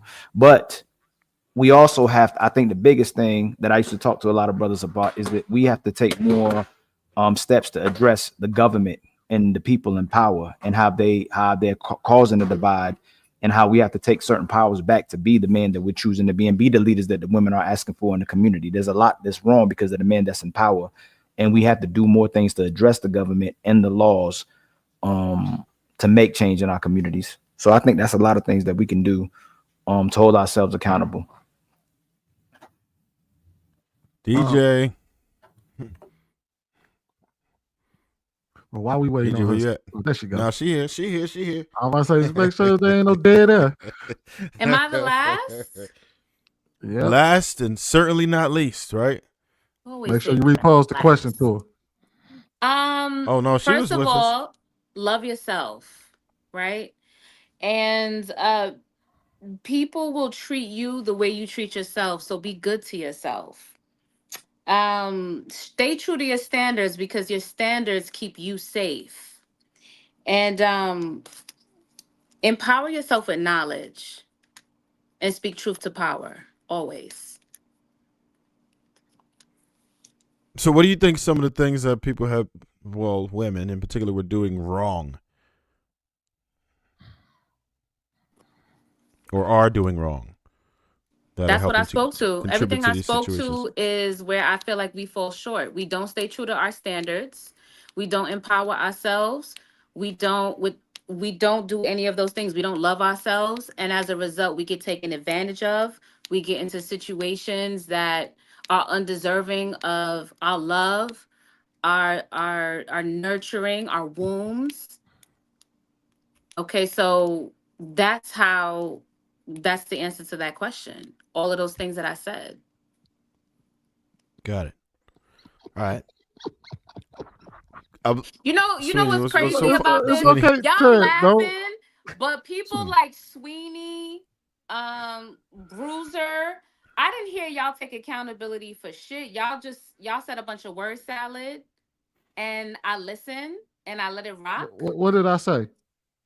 A whole bunch of nothing. Like what? You took accountability for nothing. Like what? Nothing. Like what? Nothing. What did I say? It was word salad. What did I say? Nothing. That's the point. I clearly said something. What did I say that was so nothing? You are addressing everybody else but you. You've addressed nothing. What are you nothing. talking about? I addressed what I think that women should do to empower themselves to make better choices. That's what I did. So what did I say? Nothing. When I was asked the question, what did I say? Nothing. Are you listening? That's not an answer. It is an answer. Because you can't. If I didn't say if I said nothing, that means my mic was muted and nobody heard words that came out my mouth. That means that you said nothing of substance. Right. While you sitting there and doing all of that. I said nothing of substance. I said the same thing, but I at least had the respect to allow space for your answer to breathe. I didn't cackle. I didn't turn my mic on or turn my camera on and object to your word salad. I just let the salad. I guarantee you don't even know what I said. I didn't care because it wasn't anything it wasn't anything of accountability, but that was your answer. You're right. Right? Coco, what did I say? I didn't retain that She said it was word salad. So I he said for both brothers, and he said he don't care what the hell you do, as long as you hold yourself accountable for what you do and accept the consequences for what you do. He said for both people. That's what he said. To it, and I don't retain anything that is not of value. There was nothing that Sweeney said. What you said had some value. What he said, he just said the same thing I just said. Had no what you said, Sweetie. What did I say? You were finger wagging, and you had absolutely nothing, what did I say? Any substance to say. What did I say? Even Darwin kind of said something. Hold on, Sweeney. Hold on. DJ, he literally said he doesn't care. He wasn't. Cape on? No, he wasn't judging. He said, I don't care what you do. I don't care what anybody does, as long as you hold yourself accountable for what you do and accept the consequences for it. That's what he said. Word salad. That's just dumb. Okay, so what did I say that was why you put me in that? Man on knees is what it was. Why did you put I'm gonna tell you another thing that people can do though, both men and women. When you do have a certain power about you, whether it be your attributes, skills, or your looks, you don't weaponize it against men or women. You actually use it as an asset to promote consciousness, knowledge, empowerment, unity, instead of using it against people. There's a lot of things that certain brothers on this panel could do to weaponize the gifts they have, the skills they have, the looks they have to take advantage of people. But instead, you do it to empower people, liberate people, and tell the truth. So if you do possess a certain power, make sure you're responsible with that power. There's a lot of things that there's certain brothers on this, brothers and sisters on this panel that know they don't have to do nothing because of things that they possess. But don't weaponize it against the people you connect with. Don't weaponize it with people you say you love, and don't weaponize it against your community. Okay, so DJ, what did I say? Because you didn't get Sweeney's right. So judging by that kind of pattern, I'm gonna assume you ain't gonna get mine right either. I'm not here to summarize y'all word salad. It was what it was. Bunch of nothing. I think that was, you probably could have used your current episode that you just had as a way to tell women not to do what you just did, and the world probably would be better off. Okay, PTSD. So this is but remember this: if he said Aisha, if he said okay postpartum, it would be very insulting and offensive. But if the brother really did have PTSD from serving in the military for his country, that should be extremely offensive to everyone, because he went to serve for our right to talk, for our right to even have peace, for us to be in the position that anybody who served in the army, they did that for us. And if he does have PTSD, that should be something that we're concerned about, especially when we ask brothers to be emotionally available, when we ask brothers to be emotionally intelligent, to communicate, and especially be vulnerable. Like, why would we use that against him if he actually Because served? if you leave it untreated, it now becomes a everybody problem instead of just your problem, in which I have to say to you again, brother, gets help. And that's what Sweeney was talking about. I don't have Ali, any I think the problem is, that hasn't been addressed. So Ali, I think the like problem Ali, I think the problem is something that y'all kind of tangle with each other in the first probably 10 seconds you was on the panel. The light skin privilege. The fact that she is a fair-skinned or light-skinned, colorism alert, meaning that she should have a greater chance, or greater opportunities to get it right with men. And the fact that she failed makes it even worse for her. Who failed? Given the dark-skinned women, that, because there's a colorism issue going. So when you see the ones who should have had the advantage win and they don't, then you get women like DJ out here. Stretch Armstrong reach. Nice. That's why I said, I'm like, I think it's strange that like the reason why I laughed was because there was, like, you said what I said was word salad, right? Fair. That may be word salad to you. However, the reason why I laugh is because there was no, like, you basically, that was like, you know how people are in job interviews and they ask you say 3 things that you can work on, or say just 3 things that that makes you undesirable or problematic, and they say, "Oh, sometimes I work too hard." Like they try to get themselves a compliment and pass it off as a negative. That's kind of what you did when you were asked the question about what is some advice you would give to women that may be problematic in the world to kind of fix this whole issue between men and women. So that's why I laughed. But it's okay though. You didn't I address will yourself at personally. all. Let's I rewind the clip. You didn't address yourself at all I don't have to in your address little myself. diatribe. And that's I'm what I not. found ironic about The point it. wasn't to address what we do. We were asked what advice we would give to others And to that's fix what this I issue. did. Why do you feel the need to critique my advice to others? Well, I didn't critique yours. Well, I mean, I don't think you heard my advice to others. I don't think you, I and you did did hear critique it. You it. said I I said did nothing. hear it. It was a bunch of malarkey. So basically, you did critique it. You said it was a bunch of malarkey. In my You said it was mind, word I salad. sure did. So I you sure did critique did. it, and then you In my publicly mind, I critiqued it, sure did. I wrote it off like most of what you say. and that's Just a fair. bunch of And that's jabbering. fair. But thankfully, Sweeney. you aren't the only one that's listening up here. There's 8 other people on this panel, Which is why I was quiet. and there's 500 people in the chat Which is that why are I was also quiet. here. So why did you feel the need to chime in on mine? Sweeney. Is the question. Because I can. Okay. Sweeney. There's nothing And wrong vice with that. versa. Yeah, I Sweeney. Jabbering and word salad. Let's move on. So Sweeney, you critiqued it. Sweeney, can I ask you something real What's quick, up? bro? I get what What's you're up? doing, but don't you kind of feel disappointed that after all of the conversations we had, we still can't get women to check a woman when she's out of line? Clearly, That's the worst part. And what we'll do to each other is literally Now check they each trying to other, weaponize cuss each women other against out, each No, other. That no. ain't gonna work. and we still have That ain't gonna work You either. know what? No, that is the worst part because if any of us disrespected the sisters, every single man on this panel would check them. If we deliberately disrespect any of you, and that's how the sisterhood Y'all of the girls disrespect women girl. so Right, much. my and No, you we point don't don't. is- want No, all of us. That's true. I just think that everybody doesn't have the space on this panel to speak because I wholeheartedly disagree. I think that it's very disrespectful for everyone to sit up here and speak and to give their point of view and for anyone to brush it off because I think that everybody has something positive to bring Thank to you. and I think that DJ Star Lovely, you are very disrespectful at times when it comes to people getting their point across and speaking to Black men. And I think me and you have had this conversation before. And Wait, hold on a second. So when it when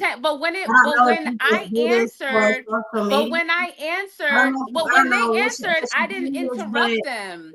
I did not interrupt them. Hold on, I one did at a not time. interject. If y'all talk at the same time, we can't hear either one I of you. did not interrupt them and I did not interject. So I did not disrespect them. I let whatever they said live and breathe. And when it was my turn, it was met with disrespect, chuckles, interruption. I did not laugh. I did not chuckle. I did not interrupt. I did not interject. I let them say what they had to say, give their advice or their word salad or what have you. The only time that I had something to say is when I was disrespected. And when I'm disrespected, I'm going to see your disrespect and raise you one. So stop with this one-sided shit. It's not going to work. If you disrespect me, you are going to be met with disrespect. I did not disrespect any of these gentlemen up here. When they said something, I let it breathe. I had nothing to say. If I had something to say or I interjected, then speak on that. What I'm saying is that your attitude around the things that they're saying is disrespectful. I'm not necessarily saying that you cut them off or you curse them out, but I'm just saying your attitude around what they're saying. Like we are literally saying, how can we or how can everyone do something better, right? And so Sweeney, Darwin, they all gave their perspectives. And for you to say that the things that they're saying, you're pretty much saying what they're saying is bullshit. And it wasn't. Everybody. So when they were chuckling, you didn't feel the need to say that was bullshit. You're not going to comment on that. And what made me react, and then you let them line you up to confront me about some shit where I was reacting, and you have yet to comment on what they did to disrespect me, to put me in a position to react to them. But you want to confront me, being the pick me that you are. Oh no, don't do that to her. Tell me, don't do to that. tell me about what I reacted DJ, don't do to, that to her. but She's you're just trying not to going. help. No. See, again, y'all are one-sided reacting because she's finding her. She allowed these niggas to line her up. Nobody had to line me up. I have 2 degrees. I'm So very to think that intelligent. she can Nobody lined confront me up. I've me, been having but my she opinion. I hasn't just choose to give you confronted space these to be niggas who for you are. interjecting when I was giving my opinion and when I was giving my advice and when I didn't interrupt, chuckle, interject on anybody's shit. I didn't comment. And when it was time for me to comment and I was met with disrespect, when I react, I'm wrong. Right? When I react, I'm wrong, but you haven't commented on why I am saying this. You haven't commented on that, Aisha. So why did you feel the need to say what Sweeney said was irrelevant? Why did you feel Because he was chuckling when I said what I had to say, Aisha. He was chuckling at your comment based on yes, ma'am. To chuckle. Yes, ma'am.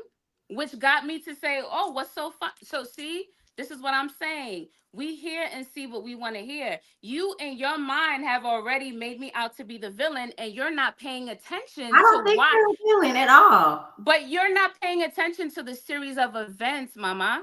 You're not paying Because I'm attention trying to to what put understand when me. did DJ You're not disrespect paying anybody? attention to the series of events and what put me in this She place.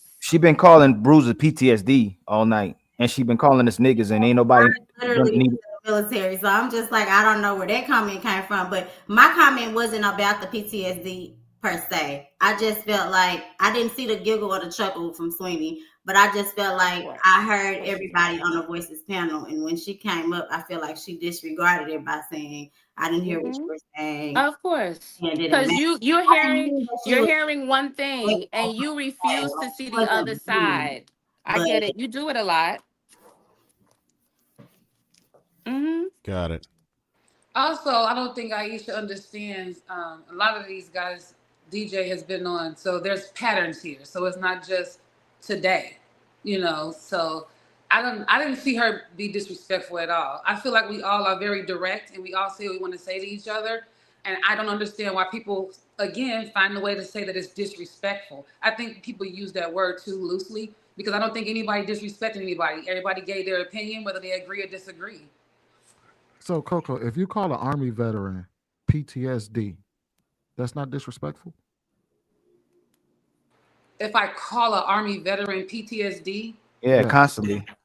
I said that explains a lot of how he disrespects women on a regular basis, his aggressiveness, how he tells women, how he judges women on this panel constantly, how he convicts women all the time, no matter what we're talking about. He's very heavy-handed with women on this panel. I've seen it time and time and time again. And at the end of the day, the PTSD would explain a lot to me in regards to how he deals with people and how he has this level of conviction that is beyond religion, that is beyond Bible, that is beyond anybody's understanding, beyond the understanding of a position of a man that is married. I don't understand why you're so heavy-handed with people and how they live their lives and your conviction towards people and you wanting to convict others. So when I say, oh, you were in the Army, that makes sense. This is signs of PTSD, the level of aggression,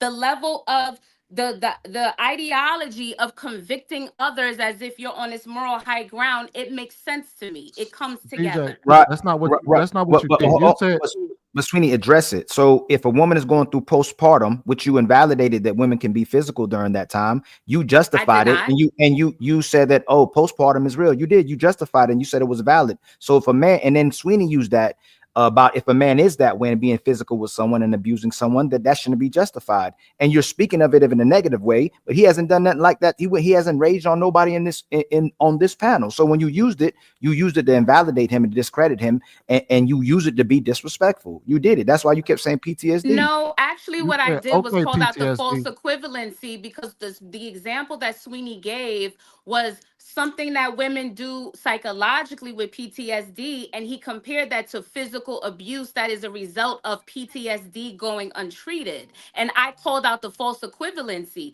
I didn't dismiss either condition. I said, how were you going to compare a physical abuse to somebody going through something Yes, psychological you as a did. result I of agree. postpartum depression? Now, I agree.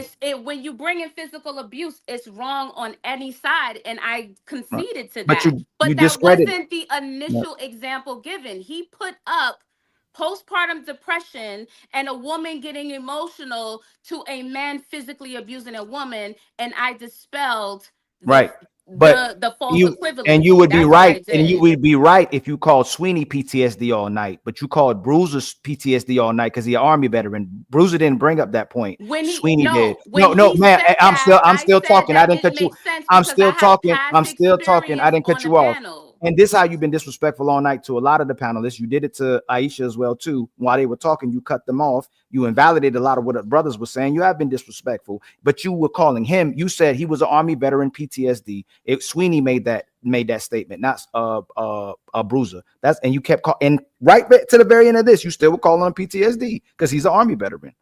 I feel like the PTSD explains a lot to me about his character. That's my Right. assessment. I'm entitled to that. And as far as you feeling disrespected, that is your feelings that you have to reconcile Right. with. How you experience me is you. That has nothing to do with me. Right. And that's why brothers opt out a lot of marriage today, because you only care about how something affects you. Then You that's don't why care. brothers You, opt you out of don't you marriage don't because it's so care. lovely. You don't care about how it affects women, how it affects brothers. And then you ask a brother to communicate, you ask him to be vulnerable again, and you showcase what kind of type of woman you are by using it against them, by calling her PTSD. And he's not even your man. He served in the military and he's a married man. And what's odd is a lot of times the way women want to invalidate men, they'll go, "Are you married?" But these are married brothers that you're disrespecting. Sweeney's married. Darman married. Trav married. You ain't disrespect Marcus, but he's married too. And they're giving advice. So if married brothers who are giving advice that are married doesn't work, what does work for you? If and what it apparent to me is if you're not told what you want to hear, then you invalidate it, which a lot of women do. And that's why brothers leave unhappy relationships. That's why brothers get away from relationships, even when they have kids, because there's chaos there. And that's why brothers, when they're in marriages, they check out inside of the marriage before the woman leaves, and women will say that as well too. So until women truly cooperate with men, love men, and truly care about what they're going through, because they're the ones that need to get the relationship, we give you the relationship, we're going to still have these problems because you even validate the brothers that you're not even attached to. So I can only imagine how you treat someone that you are attached to emotionally. Keep on imagining. But while we're imagining, let's imagine what those marriages are like that we know nothing about. They can be in miserable marriages. They can be in failing marriages. And the data shows us that a lot of marriages are failing because women are leaving at a high rate. So I don't look at their marriage as a moral high ground to give me any advice. But you're demonstrating the type of behavior that makes men leave the marriages. If me and you were together and our daughter behaved like you did and talked to a certain man like that you don't want our son to be spoken to, you'd have a problem with that. You wouldn't want nobody on here talking to your father like the way you talk to men, your brothers like you talk to men, or someone you truly care about. So we shouldn't talk to no women like that. Why do you think you should be able to talk to men like that if you don't want us to talk to men in your family that way? And I don't want my son talking to any woman the way y'all talk to women. You didn't address what I said. The way y'all tell women to submit to you like they're your slaves. Submission is for slaves. First of all, let's make that clear. Yeah. Aisha and Kim. Do you feel like but there's other women on here? Who do we try to make them hit? As I said before, if I'm not disrespected, I'm not disrespecting.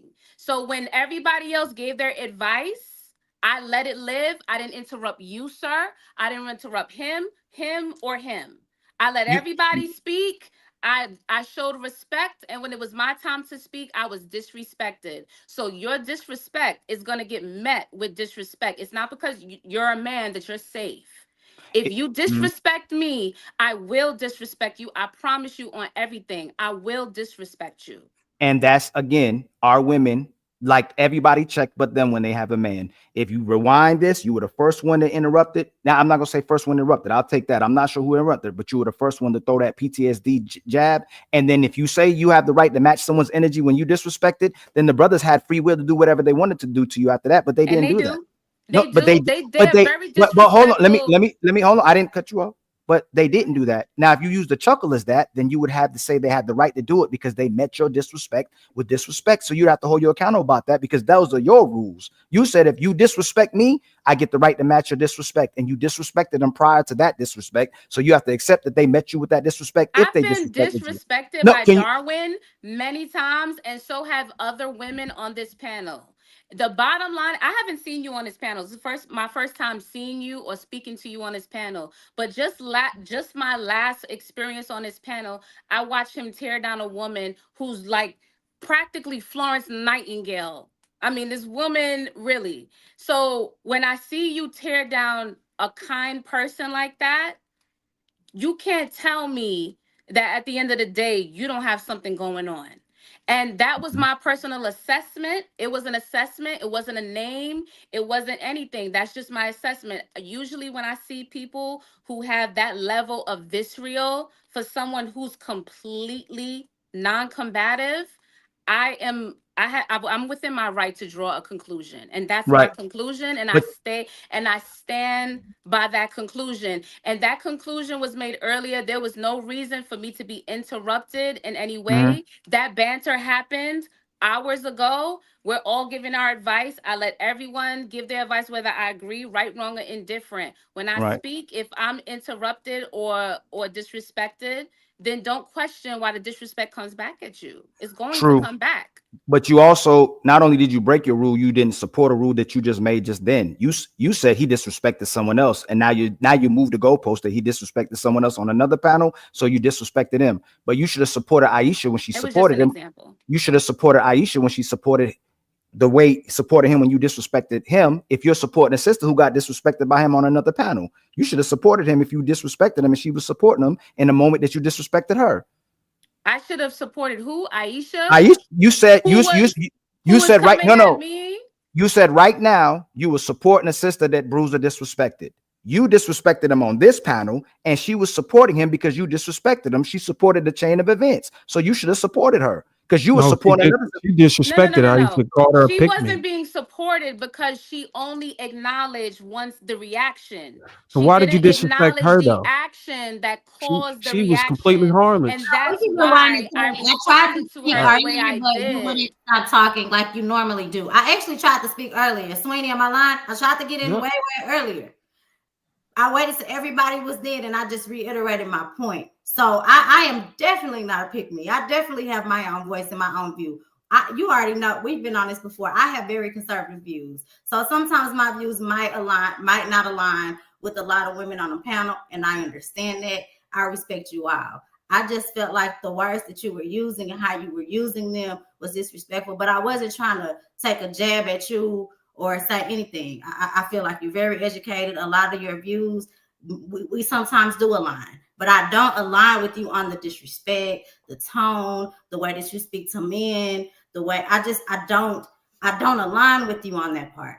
You know what I'm saying? Sometimes you have very thorough points, very educated. I listen to the things you say, but when it comes to the tone of voice, the way you speak to our Black men, it just rubs me the wrong way. I don't understand it because I can have a disagreement. I probably have disagreed with every man on the panel, right? But I don't take that tone with them because I understand that they have wives. I wouldn't speak to them in person. If I seen them in person, I want to be able to walk up to Darwin and give him a hug and say, "What's up?" I don't want to feel like I said something wrong that would be disrespectful to him, his wife, his kids, or anyone around him. So I think that when we're on panels like this, we it's a way to get your point across without saying certain words or using certain language. That's all I'm trying to say. So just to address the tone policing, I find that it's really, with the tone policing, it's really one-sided when it comes to women. I think a lot of the times we're expected to handle things in a gentle, a soft tone, a manner. I'm not a soft tone type of woman. I've never been a soft tone type of woman. I'm a direct woman, and I am a mirror. So if you handle me with respect and you handle me with a gentile tone, I'll return that respect, no problem. But when you disrespect me you're going to be met with that same energy. You understand? And there's no amount of tone policing. I don't like when, especially when Black women, when we do this to each other, when we see each other being disrespected. And I respect your points, and maybe your points aren't pick me, maybe they are conservative, maybe I'm wrong in my assessment, I don't know. But from what I've seen, you're more male leaning, and that's okay, but that's your opinion. I think this is specific to my personality, who I am as a woman. You can't tone police me, Aisha. Nobody can. This is how I speak. This Hold is on, how Bruiser. I Hold on. wait, you're interrupting me, sir. Hold on, I'm Bruiser. almost finished. And so this is not about tone. If you speak to me with respect, I will speak to you back with respect. Everything else goes out the window. Nobody's tone policing these men. I have watched Darwin on several occasions, whether his tone is controlled, elevated, in between. It's very disrespectful. It's very contradicting. It's very judgmental. It's very heavy handed. And I don't hear you check him ever. You literally just said, if you wind this back, that I don't talk general, I talk direct. But if you don't talk general to me, this is what you're gonna get from me. So you're expecting people to talk general to you, but you have the right to talk directly to them. DJ, you just said that. We rewind. If he pulls up this clip, you said that people got to talk general to you, but you get the right to talk direct to people. I'm not general. That's what you just said. No. I said that if you don't disrespect me, right now, at the end of that, in a particular manner, you did say will get that. that in return. You did say that. Once you start coming at me disrespectfully, or you speak to me in a certain type of tone, all of that goes out the window. You said that at the very end of it. Before that, you said the person's supposed to speak to you. If you don't speak to me gentle, but you don't, you literally said, I'm gonna speak direct. I don't have to speak gentle. You just said that, DJ. I'll rewind it and share it. No. What I'm saying is, I'm a direct speaking person. But if you not speaking to me gentile, then you just did it again. Why do you expect that? So you can call somebody niggas on No, the panel. Sweeney. She just did it again. DJ, you just said if you don't talk to me gentle, you just did it again. I'm gonna speak direct. And if you don't talk to me gentle, you're equating gentle with direct. You can still be direct. You did. I agree. Speak regularly. Yes, but you said you gotta. I don't know you. This is my everyday tone. No, DJ. Respectfully, this is my tone. You are saying that a person has to speak general. DJ, you're saying you said it twice again. You just did it again. A person has to speak gentle to you while you get to speak directly to them. And then you said, well, just because I speak directly, I was going to tell you that you could still be direct and gentle. Let me ask you this. Do you think you have more power to get me to do what you want to do, speaking gentle and direct, or speaking disrespectfully, or more up and bass in your voice directly to a man? What do you think you'll get more? I'm not trying to get you to do anything. I'm not. I know. I'm asking. I'm not saying you are. Well, then you would be having a bad faith conversation, and this is not a good conversation. I want you to receive what I'm saying. I don't want to make you feel disrespected. I don't want to offend you. I don't want to put you out of your body. I disrespected you too. I don't know why you keep questioning who I am and why I do the things that I do. I don't know who you are. I don't care. I didn't. Hold on a second, guys. This is the bottom line. When I spoke my opinion and I was asked a question, I was disrespected. But when the response comes, it's one-sided. I'm not letting that happen. Like, we're not doing that. Hold on. Kim was waiting for a minute. Go ahead, Kim. Last week, thank you, DJ. To give you an example, Ali, I hope I'm pronouncing it correctly. There was a conversation that was had. It was about marriage, right? What we're supposed to be talking about tonight, bringing, our community together and so forth. And they were talking, somehow the issue got brought up, or not the issue, the topic of my job and blah, blah, blah, blah. Thank you to Trev and Sweeney. They basically, at the conclusion was, Kim, you know what you do. You know what your choices are. You're going to live with it. You're not, complaining about it. I said, yes. Other people just kind of, you said earlier, or just a few minutes ago, you can speak directly and be respectful. I thought I was doing that last week. DJ, I thought, and in my mind, I was like, damn, like, what am I saying that's wrong? At the end of the conversation, other people were like, yeah, like, what did Kim say? Because I was being reasonable and being honest. And I was giving an example of a woman being direct and just being honest. Like, I was being so transparent. Even the people in the comment section were dogging me. Kim, well, at least she knows what she's worth. At least she knows she's this, she's 40, she's narrowing her options. She's just all because I said a truth. I said, I'm 40. I don't want any more kids, but I want to get married. People were going off and off and on, but we were supposed to be having this open dialogue, right, within our community. We're supposed to be coming up, here's the problem, coming up with solutions. DJ gave an example. She interjected because she's looking at it, and a few other women did too. Like, damn, like, Kim's just telling y'all her situation and telling you what she's gonna do. Sweeney gave me the stats and said, and Trev, they're like, okay, there's X amount of million people this age. This is what, you go look for that person and that.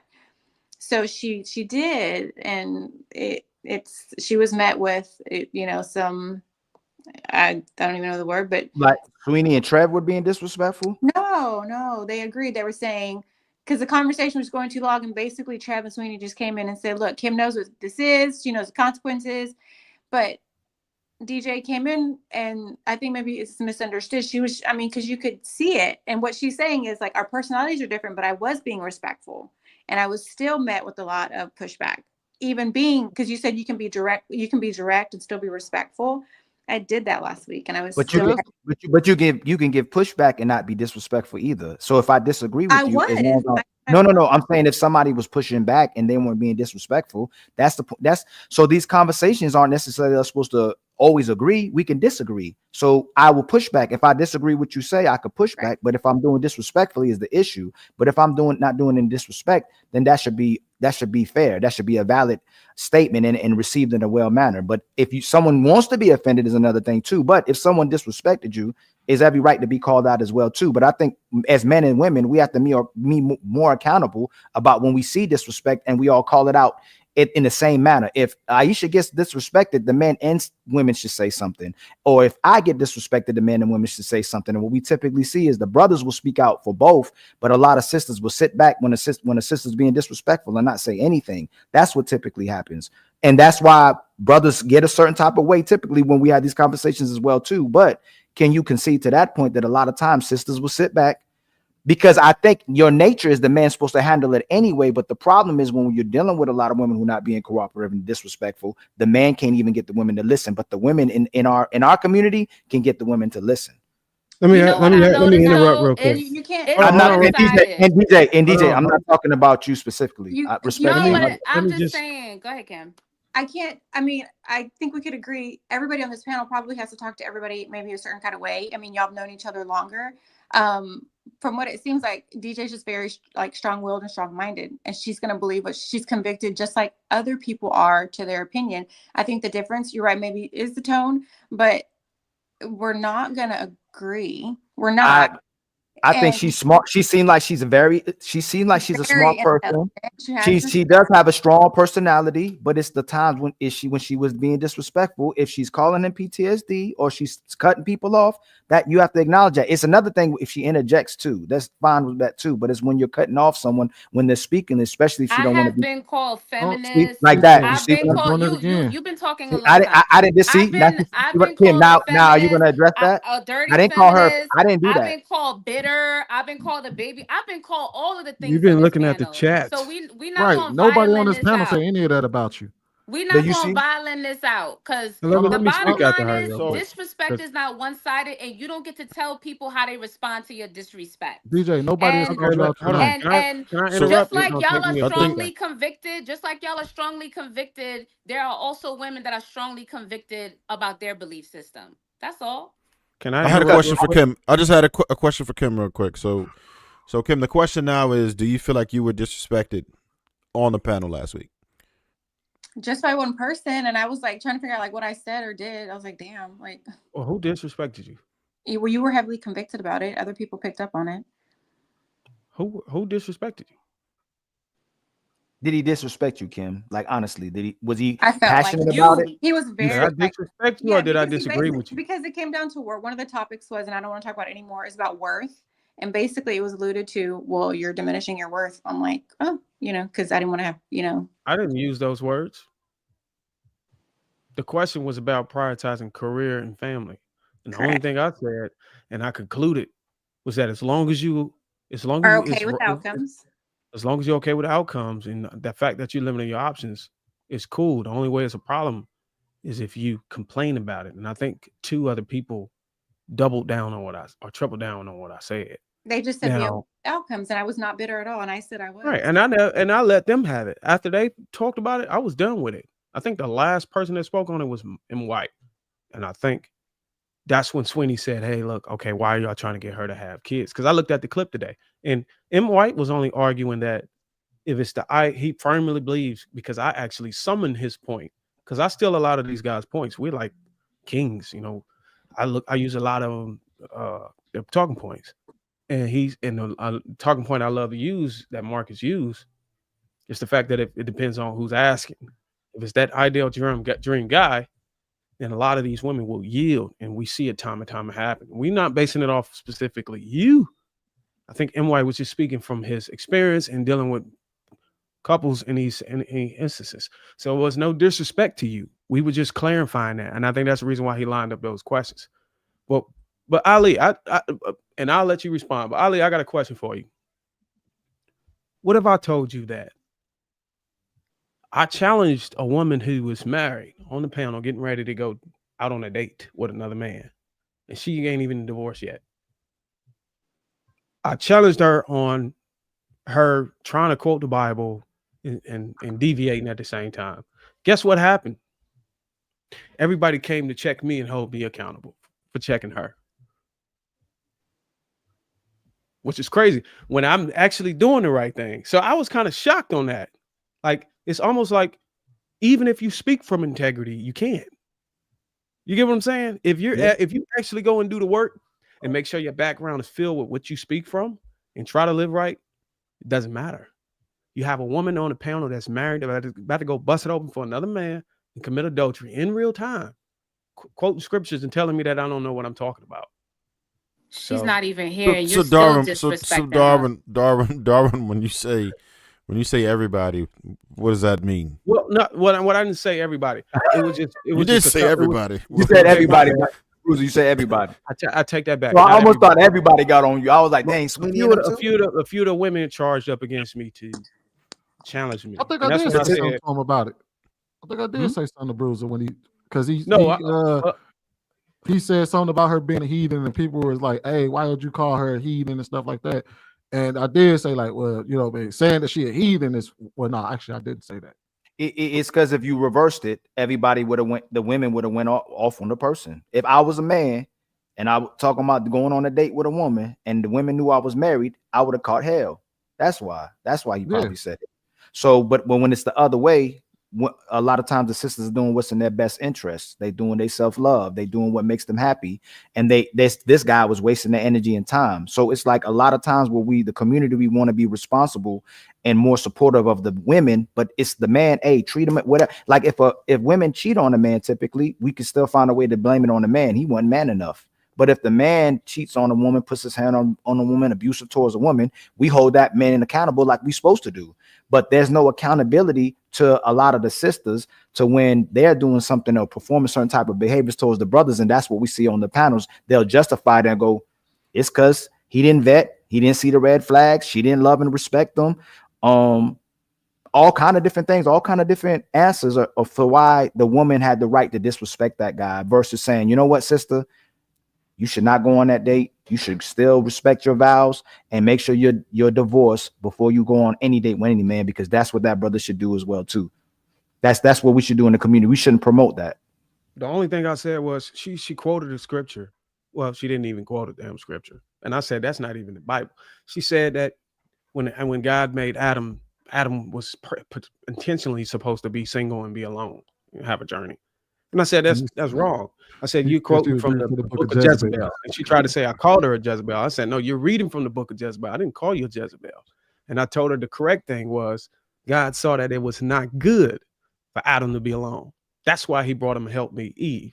It wasn't never I need you to venture out in the world and see how you do on your own. No, that was he deemed it not good. And when God deems something not good, you know it's the extreme.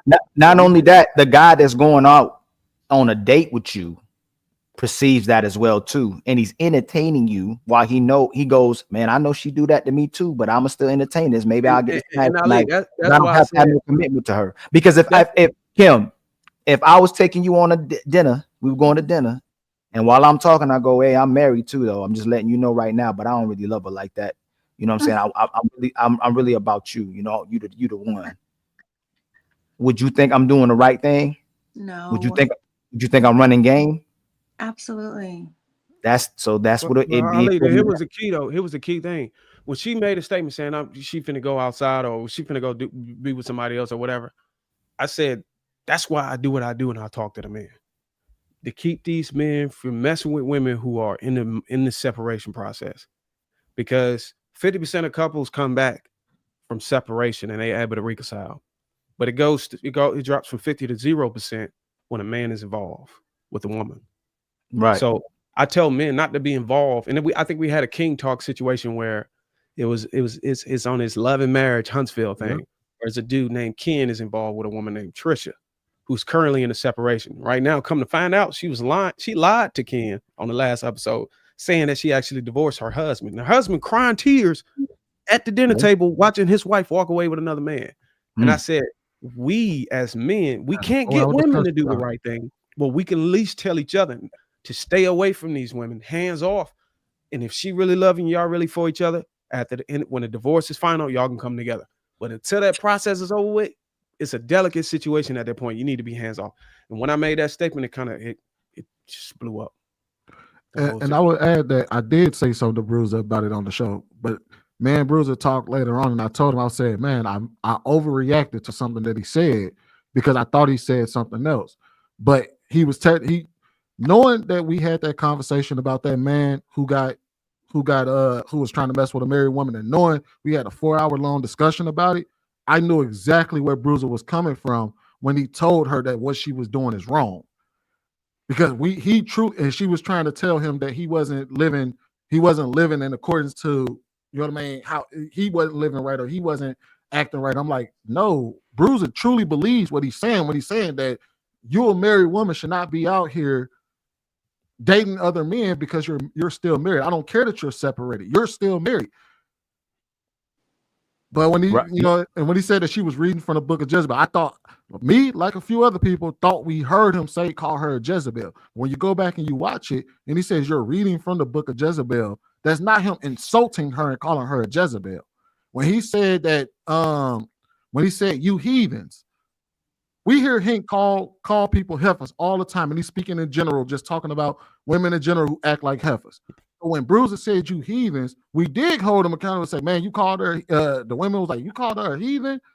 And then me hearing the aftermath, I was like, damn, bro, you out here calling her a heathen? But then when I watched the video back, I had a conversation with Bruiser, was like, damn, you actually wasn't wrong in what you said. You just I wouldn't have been wrong for calling her a heathen either. Yeah, he would have been wrong if he called her a heathen. Actually, I wouldn't have been wrong. I would have been right calling her a heathen. Well, because you know what, me and Bruiser had this conversation as well. Because I'm gonna ask Kim this question. Kim, no, if a guy can't, hold on, wait, I'm gonna ask you. Let me ask you this question because we're gonna use. I got a question right after you, sweetie, because I want to kind of relate this. Oh, so if a man was on this panel, let's say Ali came up here, right? Mm-hmm. And he said, I got 5 baby mamas. No, I got 8 baby mamas, right? 8 kids. I only take care of 4 of them. The other ones I don't give a flying fuck about. If Coco said, you deadbeat, would you object to her calling him a deadbeat? Uh-oh. I wouldn't respond. That is deadbeat. I wouldn't get in that conversation. But would you object to her? Would you? Oh, like would I? No, because I mean, if you didn't take care of 4, you're neglecting 4 children. Right. But also, if you're gonna use the Bible in Moses, I forgot which law it was. I have to find it. The adulterer, both of y'all, that man you cheating with and him are supposed to be stoned to death. So if you're using the Bible, what he said, he's just being honest about the way it used to be viewed by society. You know, that used to be a serious thing to show up somewhere with another man's wife. Hold on, Ali. Hold on. So if somebody comes up here and they say something that you would pretty much, that most people would deem as heathenist behavior, and somebody said you're a heathen, wouldn't you be like, yeah, that's kind of, you're a heathen? Just like we would say, if somebody said that somebody was a deadbeat and we all recognize that you're being a deadbeat, you would say, I wouldn't object to Coco calling him a deadbeat. That's what he's acting like. Right. So, Right. So and the reference I understand. I think when I came in, I don't know if y'all like take it back. I think what I said, I remember saying is, I think I said this. I was gonna sit it out because, and I know I did say this, I've never been married, so I didn't feel like it was a situation that I should be talking about because I've never been married, and that we all know that. So I felt like I had to sit it out, like. And the other part to that is when you're talking about marriage, it's a very and I said this, I don't know the history of their marriage or what went on. I don't know how, and the other thing is I don't know how sensitive that topic was for her or what she went through. Mm-hmm.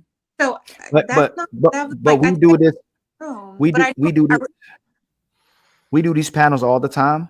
Mm-hmm. When we go to talk about men and what they're doing, mm-hmm. Women are open to that. Soon as we get on discussions like that, oh, that's none of my business. That's not me. Like the women, it depends.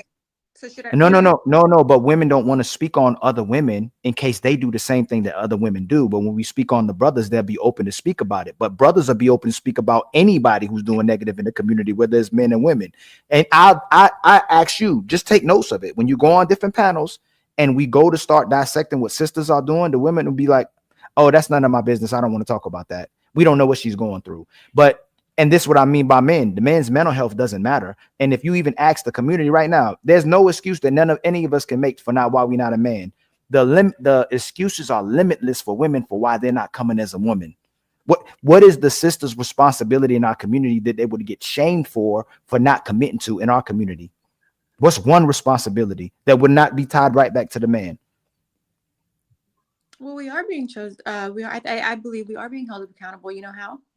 How? No. I'm saying by society. By society. Okay, go ahead. We are being held accountable by not being chosen. No. You're still supported. You're saying by society, men. Hold on. No. So that Kim, you're called strong and independent. You're called living your best life. You're told you're looking for self-love and you're looking for your happiness and you're doing what's in your best interest. They also coming up with data that says y'all are happier when you single. You're supported when you make those decisions. For instance, if you leave, it's for those reasons, for your happiness. Correct. If any of the brothers leave their families, they'll say we created a broken home. Not only that, if I leave the mother of my child, the sisters will go, you need to go back to your baby mama. You need to go back to her. While the women promote stepdaddies, so they don't have to listen to the biological father of their children. They'll promote stepdaddies, but you don't hear women promoting stepmamas ever. They don't want to, and they don't want to take care of somebody else's kid, but they will take a woman away from her man and her kids. Whatever benefits them. Yeah, I mean, tell me if correct me where I'm wrong. You're not wrong. A woman will take your man away from you and your children, as long as it benefits her. But she'll tell a man to go back to the mother of his kids. Well, where it gets cloudy, you're saying, I hear what you're saying. Women need to hold women accountable. We need to stop turning our cheek and acting like we don't see it. Gotcha. I hear you. So when I have conversations with women, mine are different. Now, obviously, and it all depends on age and where you're at. I get it. Mentality. Age doesn't necessarily negate your emotional intelligence. We all know that. I get that. But what makes it confusing when you say things like that, well, I know Kim, or I know, what women say, and, we're independent, we're boss chick, we're this. What happened to the simple word of just being take away man? I think Sweeney said this last week, or maybe Trev, one of y'all. It was one of you two. Take away man, take away woman. And why can't we just use the word responsible? I used that just a while ago. Remember I said, what is right? So what is and you haven't answered my question yet. What is a woman's responsibility in society that when she doesn't do it, she's collectively shamed by society? You can't FAT shame. I'm saying this too because I'm so used to all these algorithms that protect women doing what they want to do. You can't even say woman on TikTok or anything. So you can't FAT shame. You can't SLUT shame. What's the other one I'm looking for? You can't shame. You can't shame nothing, women for anything. You can't LGBT shame. You cannot shame nothing about that. But you can shame brothers all day. But we'll call brothers misogynistic. But we'll call men who tell the truth sexist, narcissist, and misogynist. Women are having those conversations. They are shaming other women for it. They are, though. I said Listen society. to what Coco said.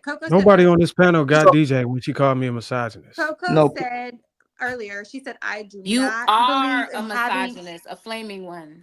She said, I do not believe in having kids outside of marriage, which is why she doesn't have one. So if we were to have this conversation and I was talking about dating or having kids, Coco would probably tell me, like, I don't agree with that. Like, because that's not her on the individual basis. But you admitted you didn't want to talk about that sister situation when she was talking about it and she was doing something. No, because I've never been married. Coco's been married. Okay, but you're admitting it. No. But this is a panel. I didn't have a place to speak on it because I've not been married. Hold on. You have to be married in order to say what this woman is doing wrong while she's cheating. She's engaging in adultery. Because they were talking about the dynamics as to why she did it. It was separation, and she said, "Well, I'm separated, and my husband XYZ." And then that's when Darwin said it was behavior of a Jezebel. And that's when I said I can't speak on it. I've never been married, and I've not been married, so I can't speak on what I don't know. That was my point. I can concede. I can give you that, right? You don't know if you could prove a negative. You shouldn't speak about negative. You can't right. But what I'm telling you is that when we come on these panels, when we will have a lot to say about a brother in that situation, but when we hold women to the fire, there's sisters that will hold women accountable. Some sisters, but for most sisters, they don't want to talk about another sister's situation. They'll say, "Hey, should a sister do that?" It depends, but it's not me, because they want to hold on to that card to be able to play it whenever they want to, and they don't want the pushback from the women. They don't want the pushback from society. Ali, guess what though? Guess what? Of women. Guess what, Ali? The same woman can go out and get a law degree, go take the bar, and they can go prosecute and defend a person from committing a crime, but they can't tell a woman who's doing right or wrong in a marriage or a relationship. If they read their Bible, if they study morals, they listen to their mother, father, they can't go and check a woman on being promiscuous or deviating from her marriage, but they can go get an education and give out guidance, be CEOs and all kinds of shit. I think that shit is a contradiction. What are you talking about? She's saying because she's never been married, she can't have any input on the topic. I'm saying when you guys were talking about I'm saying you don't have to commit a crime. I don't got no kids, so I understood what she meant when she said that. I was quiet when y'all were talking about the kids. No, but he's saying my point. Yeah. My point is you can study to show yourself approved to speak on these topics, to speak on these cases, to speak on these instances. You can go educate yourself and know how you're supposed to operate. You don't have to go and deviate in order to know how to operate, or you don't have to be part of the problem to be able to be in a discussion. You get what I'm saying? Coco, respectfully, like what Marcus was talking about too, about brothers being disrespected and still continue to go.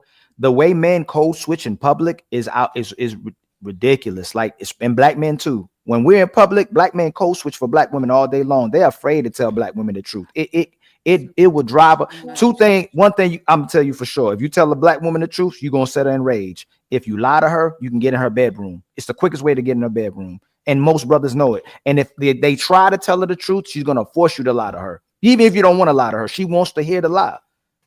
And it's proven over and over on these panels. If you do it, that's not true. Oh, you sexist, you sassy. Who hurt you? Like, I'm trying to tell you the truth versus the guy who will sit you down at the table, sweeten you up, tell you all the sweet nothings you want to hear, and y'all Netflix and chilling. He's smashing by next week, might get you pregnant by the next week. The lies work in society, telling you the truth. And if we want to be good men and practice discipline, men won't even engage with women because it's so it's so hard to find good women. Men won't be doing nothing. But when he acts like a savage, he gets the most women in his life. That's the men get the most women when they savage and they just out there in the wilderness. They can get women all day long. But once they decide to be a good man and do what y'all sisters are asking, to have standards, have respect for themselves and have boundaries, they can't find no woman. That's what truthfully happens. So can I have opportunity if I may? Okay. So and my main point is this: a man would rather be wrong and get women than to be right and not get women at all. And No, it was but that's shown in the Bible. but you're saying that we need to get better by holding Talking women so need to much, be better bro.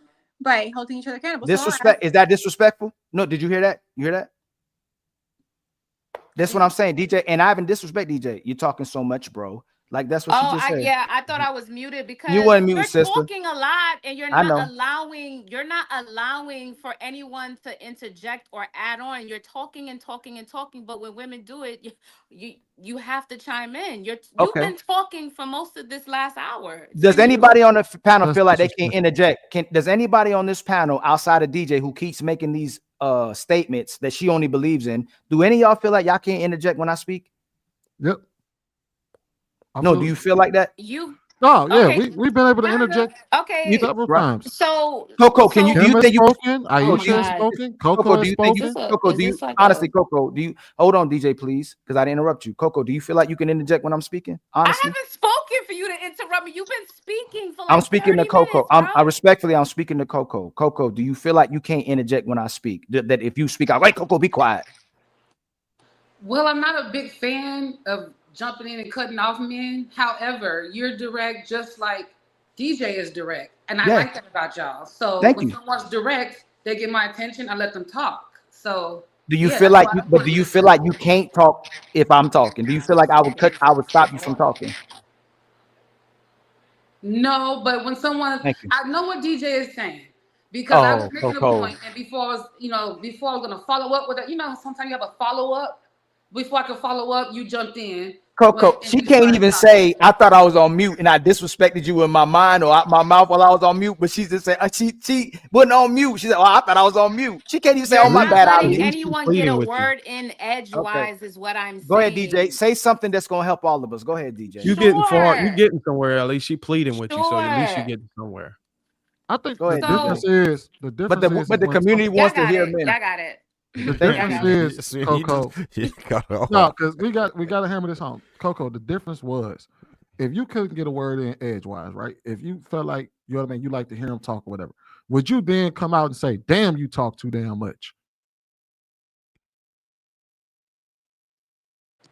Somebody, when I first started, somebody was talking too much, and I did say that. Like, they talk too much. I mean, if you go talk the whole time, it's kind of like you're trying to overpower to end it with your last words. That's what it means. But is that disrespectful to say that to someone that's talking while they're talking?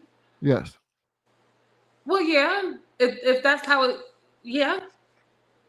Like so that's disrespectful. Yeah. Some things that people feel are disrespectful, I just don't think is disrespectful. I think it's just dialogue. You know what I'm saying? And I think some people, when they just don't like what that person said, they use tone as an excuse to, oh, you're disrespectful, or if they don't agree. So, and that happens a lot on this panel.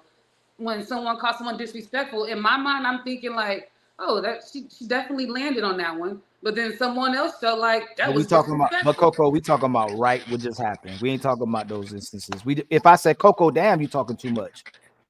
Like, would that be disrespectful to you? No, I would probably laugh it off, but that's my sense of humor. Coco. Okay, Coco. Got it. So look, we got to get into a couple super chats here, man. We're gonna jump into that for a second, man. Where you at? Let me see. Me try to pick up where we left off. All right, here we go.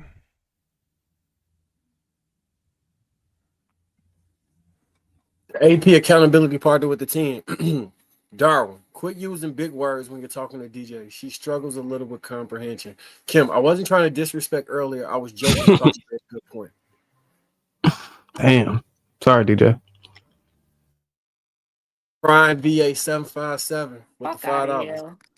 Black women actually have higher interracial divorce rates. Black women quote the fake stats and never show it. Media men debunked that. Y'all divorce with white men more, actually. Damn, they divorce white men more? Yes. Crime VA 757 with the $5. Ali is right. Black women are the only group with a higher divorce rate than marriage rate. Black men are the least married men because black men prefer black women.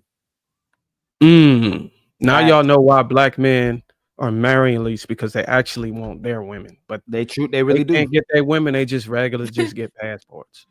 Super chat facts is crazy. Hank the basement. Making up your own Hold on, my bad. making up your own facts is Give worse. Hank, my bad.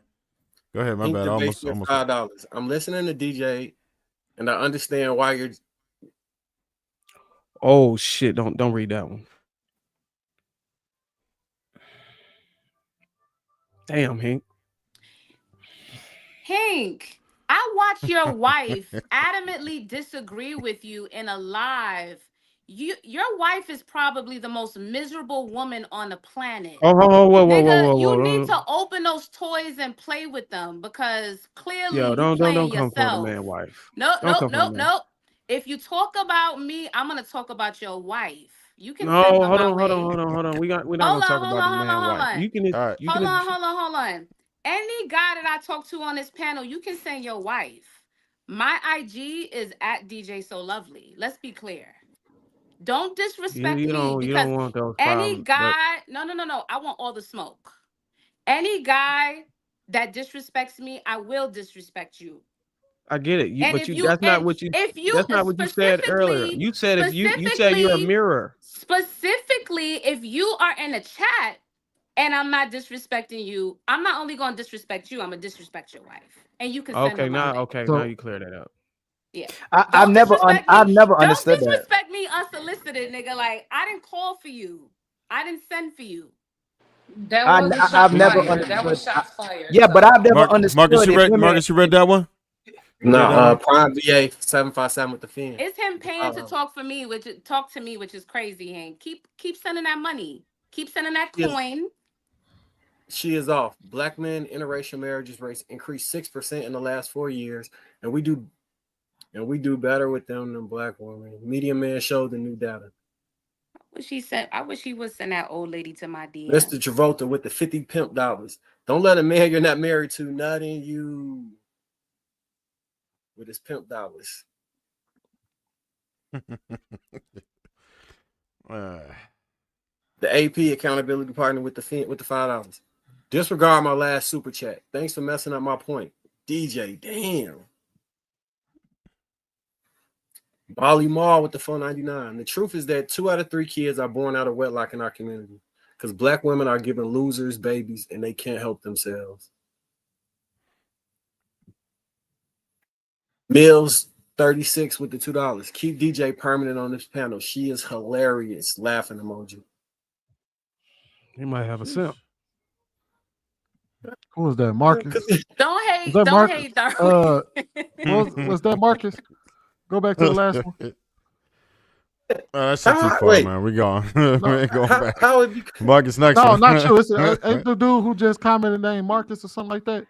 Nah, it ain't Marcus. I don't think it's Marcus. There's no way it's Marcus. Or was it Mills? No, it's not Marcus. It was one of them M dudes. No, this is the same one. It's definitely not Marcus. This him again. Molly Mall $1.99. Single mothers should be shamed in our community. AP the accountability partner with 2.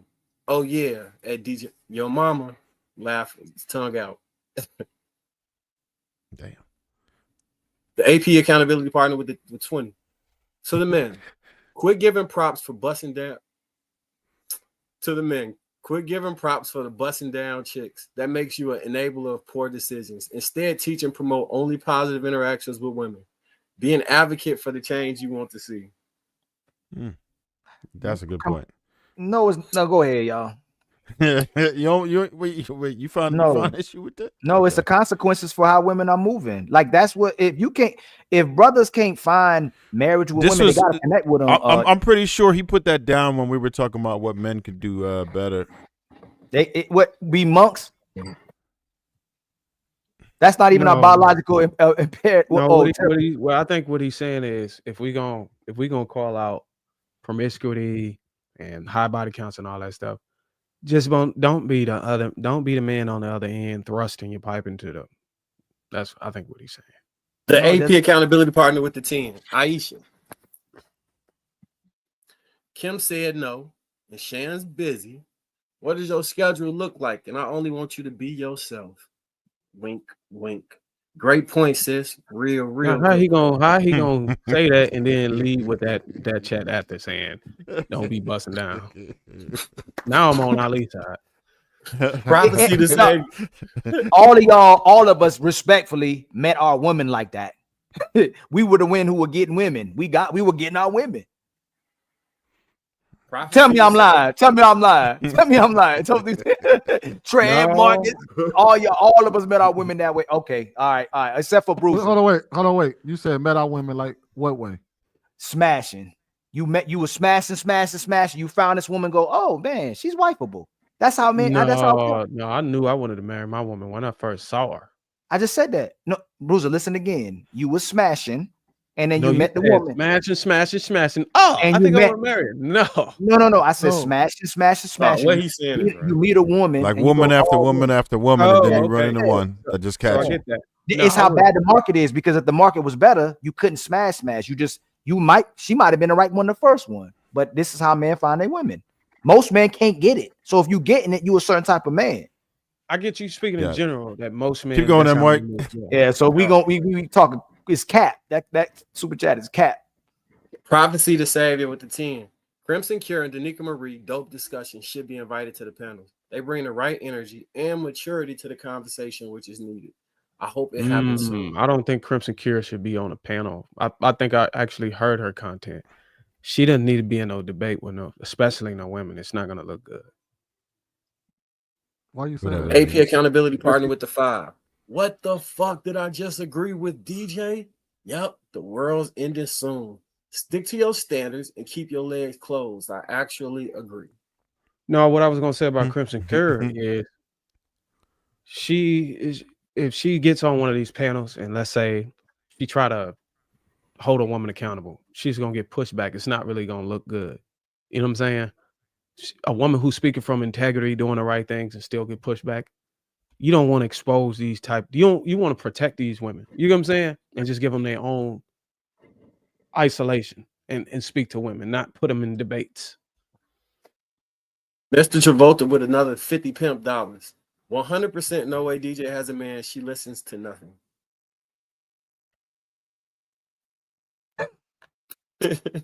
Prophecy to Savior with the $10. Also in 2025, silence is golden. When someone wants to argue with you, do not engage.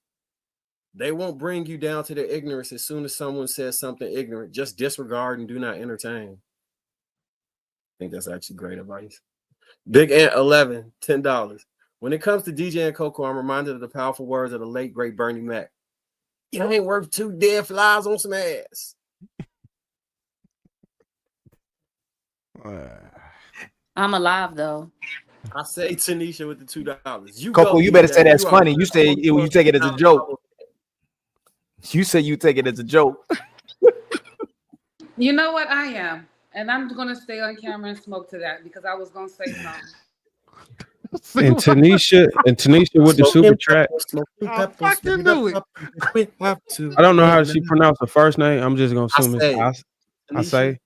But you ain't got to go there and call. Basically, what you're doing is calling the other women bobbleheads. Come on now. Still got to read it. I did. But you go, DJ. You are one of the only Oh. ones who's not a bobblehead. Appreciate your super chat, though. Hink in the basement with the $2. Stop letting these white women call you the N-word.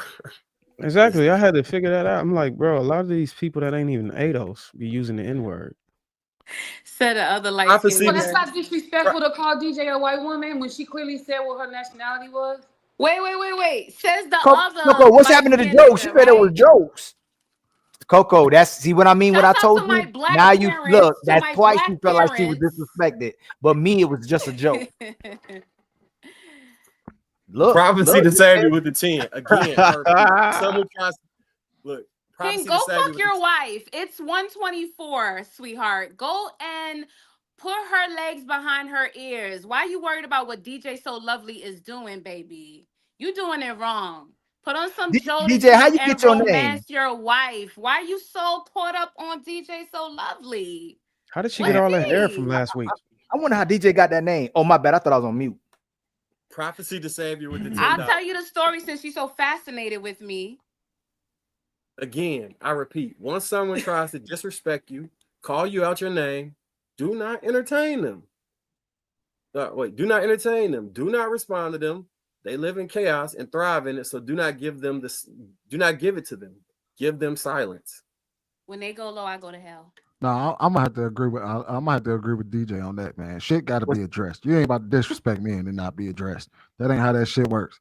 I wholeheartedly disagree with that chat.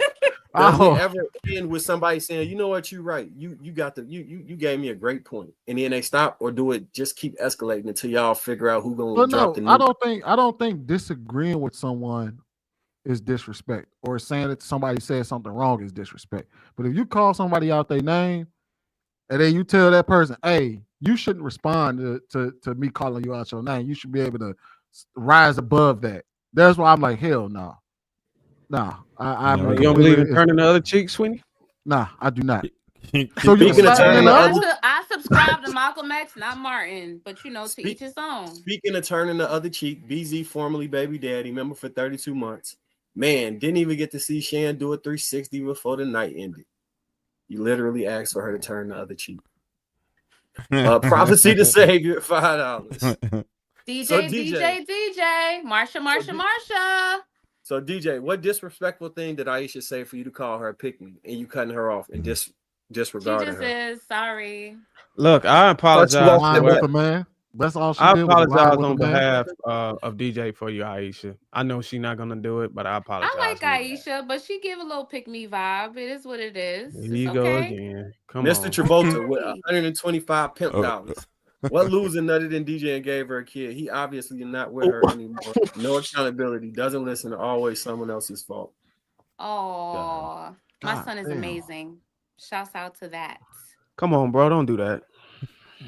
It's okay. Some loser nutted in his mom and made him. So. Oh shit. Big Ant 11 with the $10. As a veteran myself, to call someone with PTSD just because they were in the military is very disrespectful. The things women and men say on YouTube from behind the screen of safety is amazing. We appreciate your service.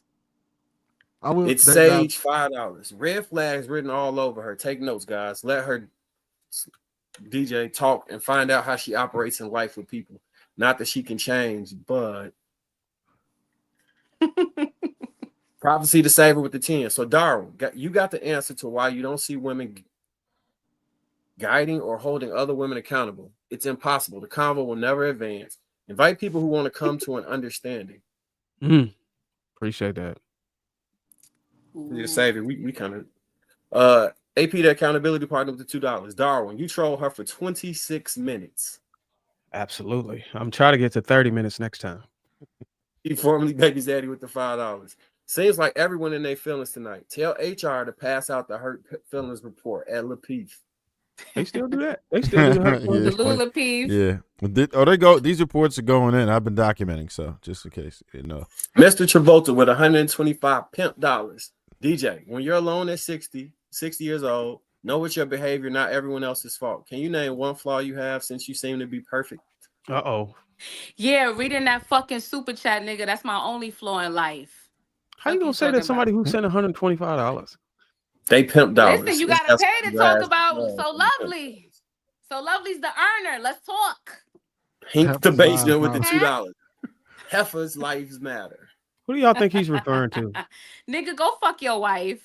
Leave me alone. AP accountability partner with the 10. Clarification, Ali. I'm talking about removing the hypocrisy. We praise men when they get some, but we want to fix the community. The fuck? We want to fix the community. The fuck? Yep. As soon as a woman get mad at you, as soon as a woman get mad at you, first thing she say, that's why you don't get none. I know you don't get no woman. It's the first thing she say when she mad. AP accountability partner, $2. And yes, Trev, it was during that. Yeah, they said I said it before. They said it before, Bruce.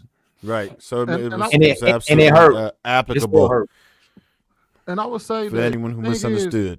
The thing is that you don't see men who get a bunch of women, regardless of how they're doing it, on panels complaining about the results they get when they get a bunch of women. You don't see dudes come up here and have 5 baby mamas and bitch about having 5 baby mamas. But only you seen will one do hear, that. and He was because fake. the thing Off is the that, hypocrites. huh? We only seen Because one the do My thing that. son is, is He was not in the fake. other room. My son is with his father. We so, co-parent. so That's how that works. by definition, a dude that got 5 baby mamas is not complaining about the results that he get with women because he's getting he's getting exactly what he hopes to get out of the situation. However, what we do tend to see is when women make certain decisions and they don't get the desired results that they get out of men, that's where there's a difference in how we address women who to Bruce's point, bust it open versus men who bust it open. Men who bust it open don't have problems with women. So real quick, we're just going to officially end the chat. We appreciate everybody who came in and supported. Y'all really showed out tonight. Thank you for joining us. And until next time.